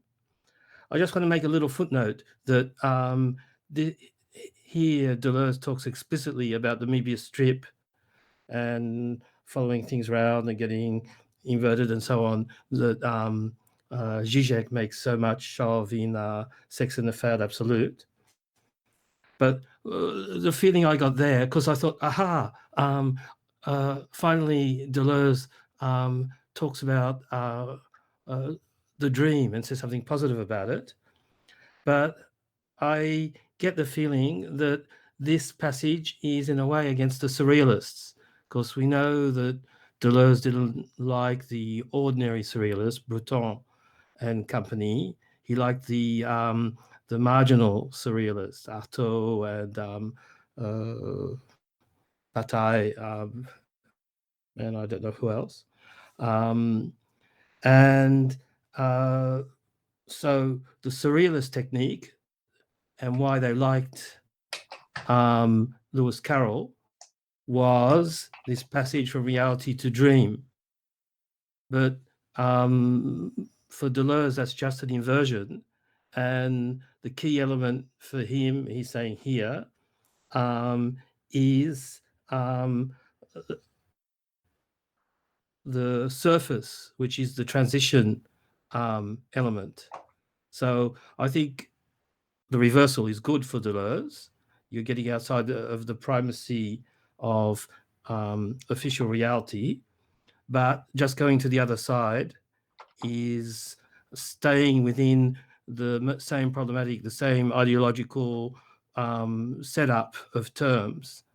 You're not transforming them. And he's saying that it's the surface or the border or the frontier which contains the key to all these passages. Yeah, and in the section you've just quoted from Brooks, so he talks about reality to dream, and from bodies to the corporeal, and I take bodies obviously is what that refers back to the beginning of this text, this section, and the incorporeal are the effects. So he's kind of the bodies are the reality, and the dream is the incorporeal. But it's about this skirt. It's about the resisting the depth. It's about skirting the surface of the border. And I think and it's this one passes aside by virtue of the strip. So I take it that is that reference to the movie of Strip. That strange kind of paradoxical thing. That kind of I find it difficult to explain what it does, but I can understand it. I can see it, but I can't explain it. Oh, the continuity being reversed and right side. I think that's probably what that says. The next sentence replaces all the levels of depth and the surface effects in one and the same event. So the Mobius strip is an event. Yeah, Mobius strip. When you cut a Mobius strip, it has one side. Like that's the one surface is basically the idea, and it's a fun little gimmick thing. Yeah, it's continuous, but it can go inside and outside. Is that right? So it has a reverse side, but it is actually the same side or something. But then the last sentence, as Carroll says in an article, playing superficiality as a character of speech, and I think that takes us on to the next part of the next text. The third series, I suspect, will continue that thought about playing superficiality and the character of speech. All right.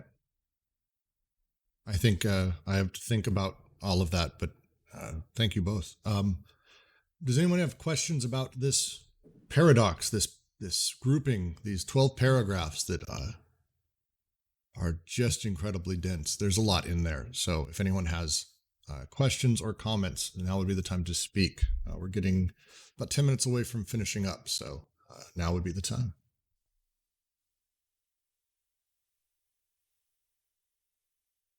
I wonder if anyone can put into words what is the paradox of surface effects? Well, again, it's the break with cause and effect, like particularly in terms of causality itself, right? So what the Stoics give us is instead of taking cause into the effect as its own direction, right, and perhaps even lead us into a problem of like putting the two under the heading of causality. I'm thinking that instead we get causality and effect. We get rather a unity of causes and a unity of effects that are basically they're almost parallel with each other, except insofar as effects are the expression of those bodies, right? So we get this series of chains, but their relationship is through expression. So it's events are taking place through effect into effect into effect, in the same way that bodies are interacting with each other, and the expression of that bodily interaction is going to be in the effect, which sets up a dialectics of effects or phantasms, as opposed to like a dialectics of how does digging into what a tomato is lead us to better understand the idea through the construction of a better model. I don't know the answer. I'm just one thought I've just had is because a paradox has that one thing that can do two things, and I wonder if it's referring to surface. So the surface, it's at the surface. It's an effect at the surface, and it kind of goes in one direction and another. So it goes across the surface. So it's so on page 10, I'm just looking. Well, it says by following the border, by skirting the surface, the one passes from bodies to the incorporeal.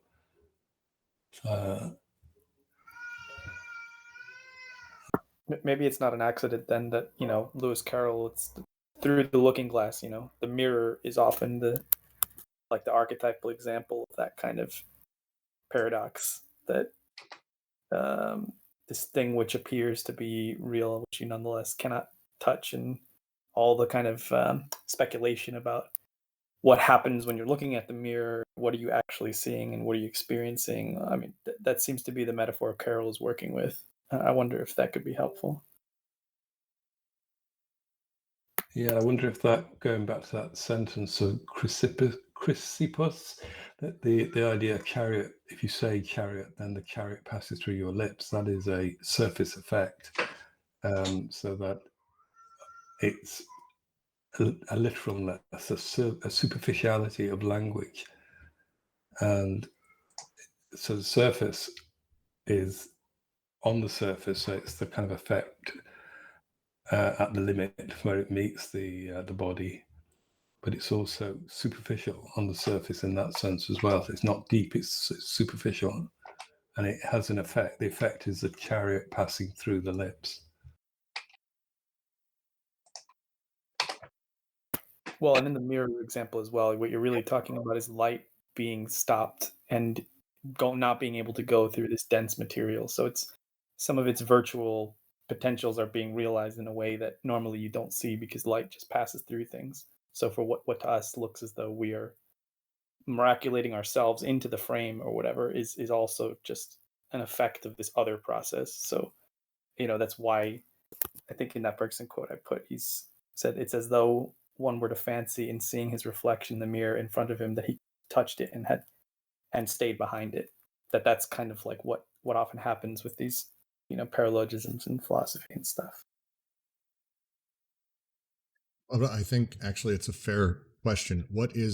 So let's say it again. The first series, Paradox, is about the nature of becoming and how becoming sort of presupposes the way that we're talking about a thing through time, even though we're making a statement about the present, a snapshot, but it is an assumption of a verb and an infinitive, which implies growth and action, which isn't possible inside of a single snapshot of time. It's the first paradox, becoming.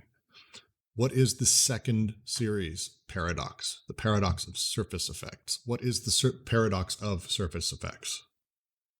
It's a fair question, actually. I'm trying to figure out how I might phrase it, and I don't know if I can.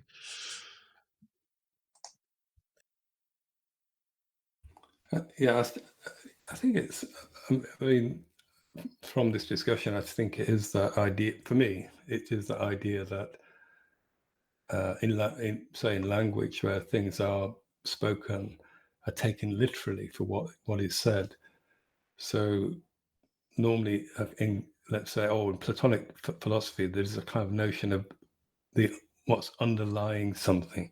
When you say something, what's underlying that expression? When you express something, what's underlying it? Whereas with the surface expression, you have to take it literally. You can't say what is underlying this. So, for example, if you say, again, going back to that kind of quote, if you say something passed through your lips, so if you say chariot passed through your lips, so you might approach that in a kind of more in-depth manner, in saying, look for a kind of, let's say, a semiotic analysis or something. The chariot represents something. I don't know what. So, but it's taking it absolutely literally, and it is a paradox. So the paradox is that a chariot can pass through your lips. That is the paradox. So it has two things. It has, or does it? It has the meaning and the effect. The meaning is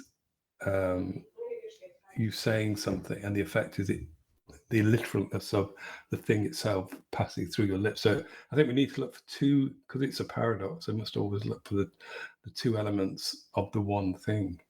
Well, the reason that the Chrysippus thing is a paradox is if we assume that the language is speaking towards the physical reality of a chariot, where at first the first sentence is if you say something, it passes through your lips.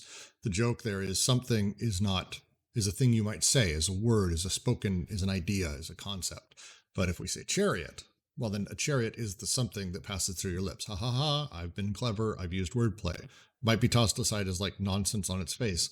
But I think Deleuze, like with the first paragraph, is inverting that and saying, actually, all of it is actually events and all of it is surface.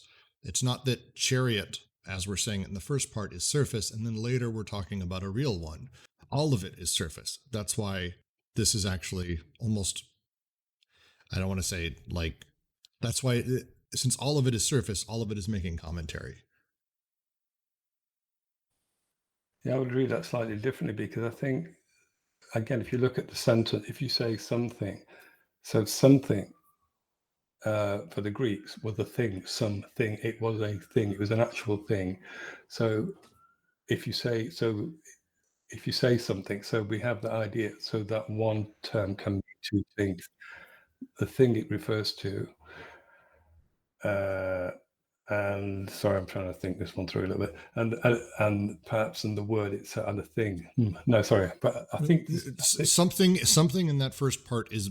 I'm going to try to use terrible wording. Something is bodied, like that something in, as it's said inside of the Platonic concepts of how ideation works and ideas work. If you say something, it passes through your lips. It's the ideation assuming that there is a thing there, that there is substance behind it, a body.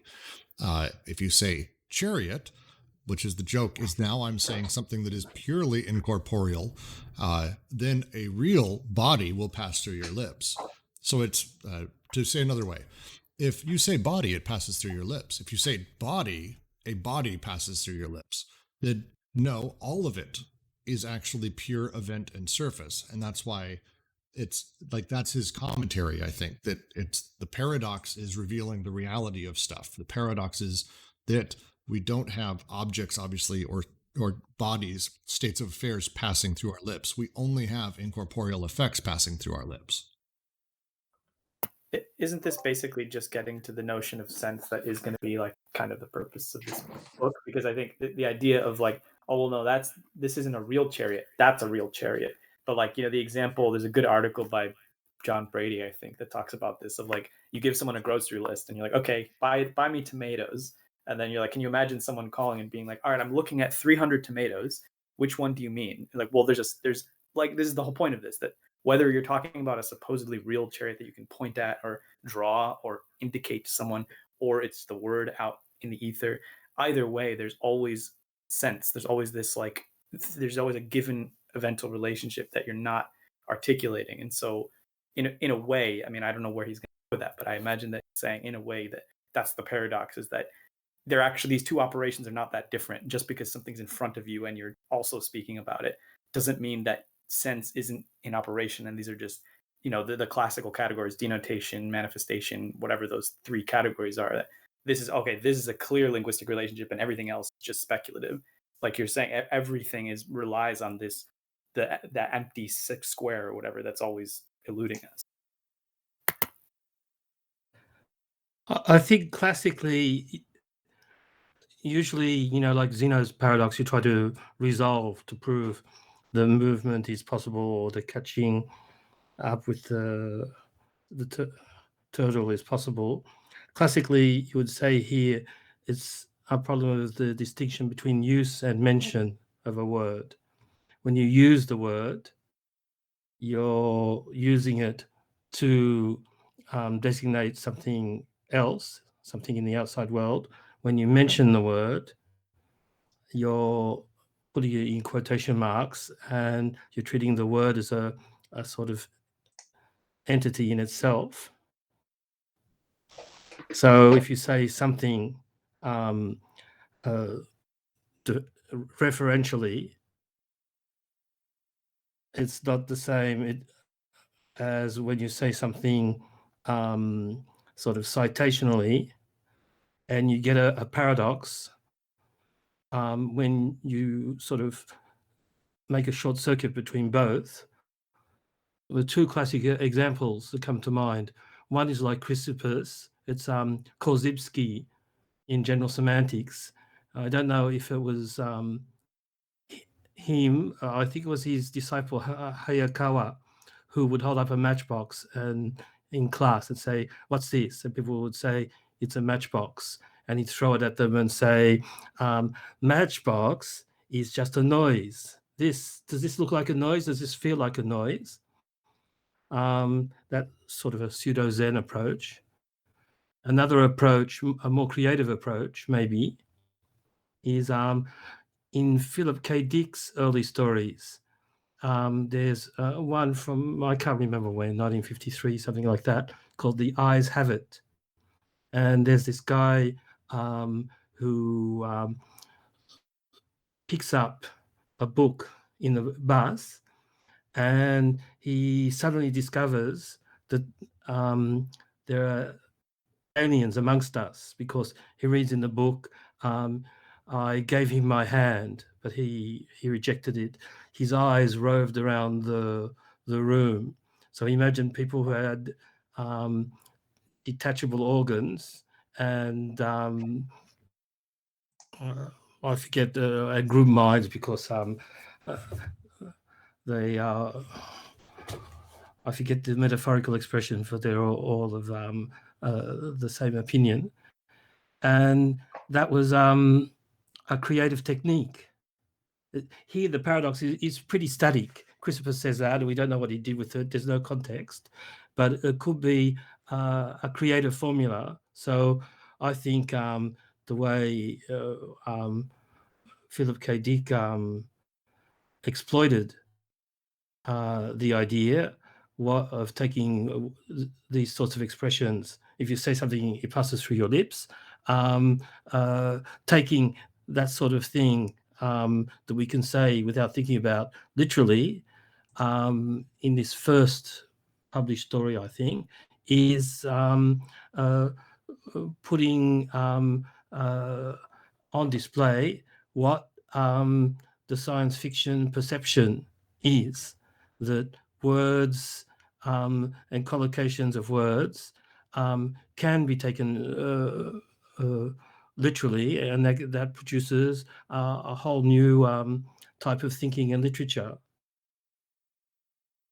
So I would say in certain contexts, a chariot does pass through your lips, but it will be with a bard who sort of makes the chariot live with a striking description of the chariot, and not just saying the word chariot.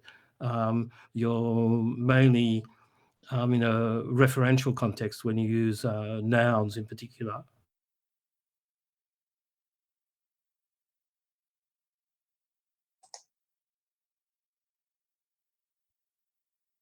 I like that. And I think with that, I think we're going to go ahead and actually end it. That was a really, thank you for that, Derek. Derek, thank all of you for joining today.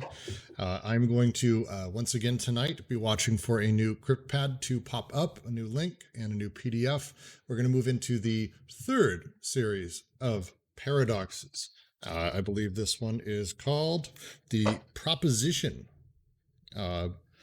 which is also going to be a bit longer of one. I think it'll be about the same length of discussion, but it's a lot more to actually read. So we will get through it as we do. Thank all of you for joining us, and we'll see you next time.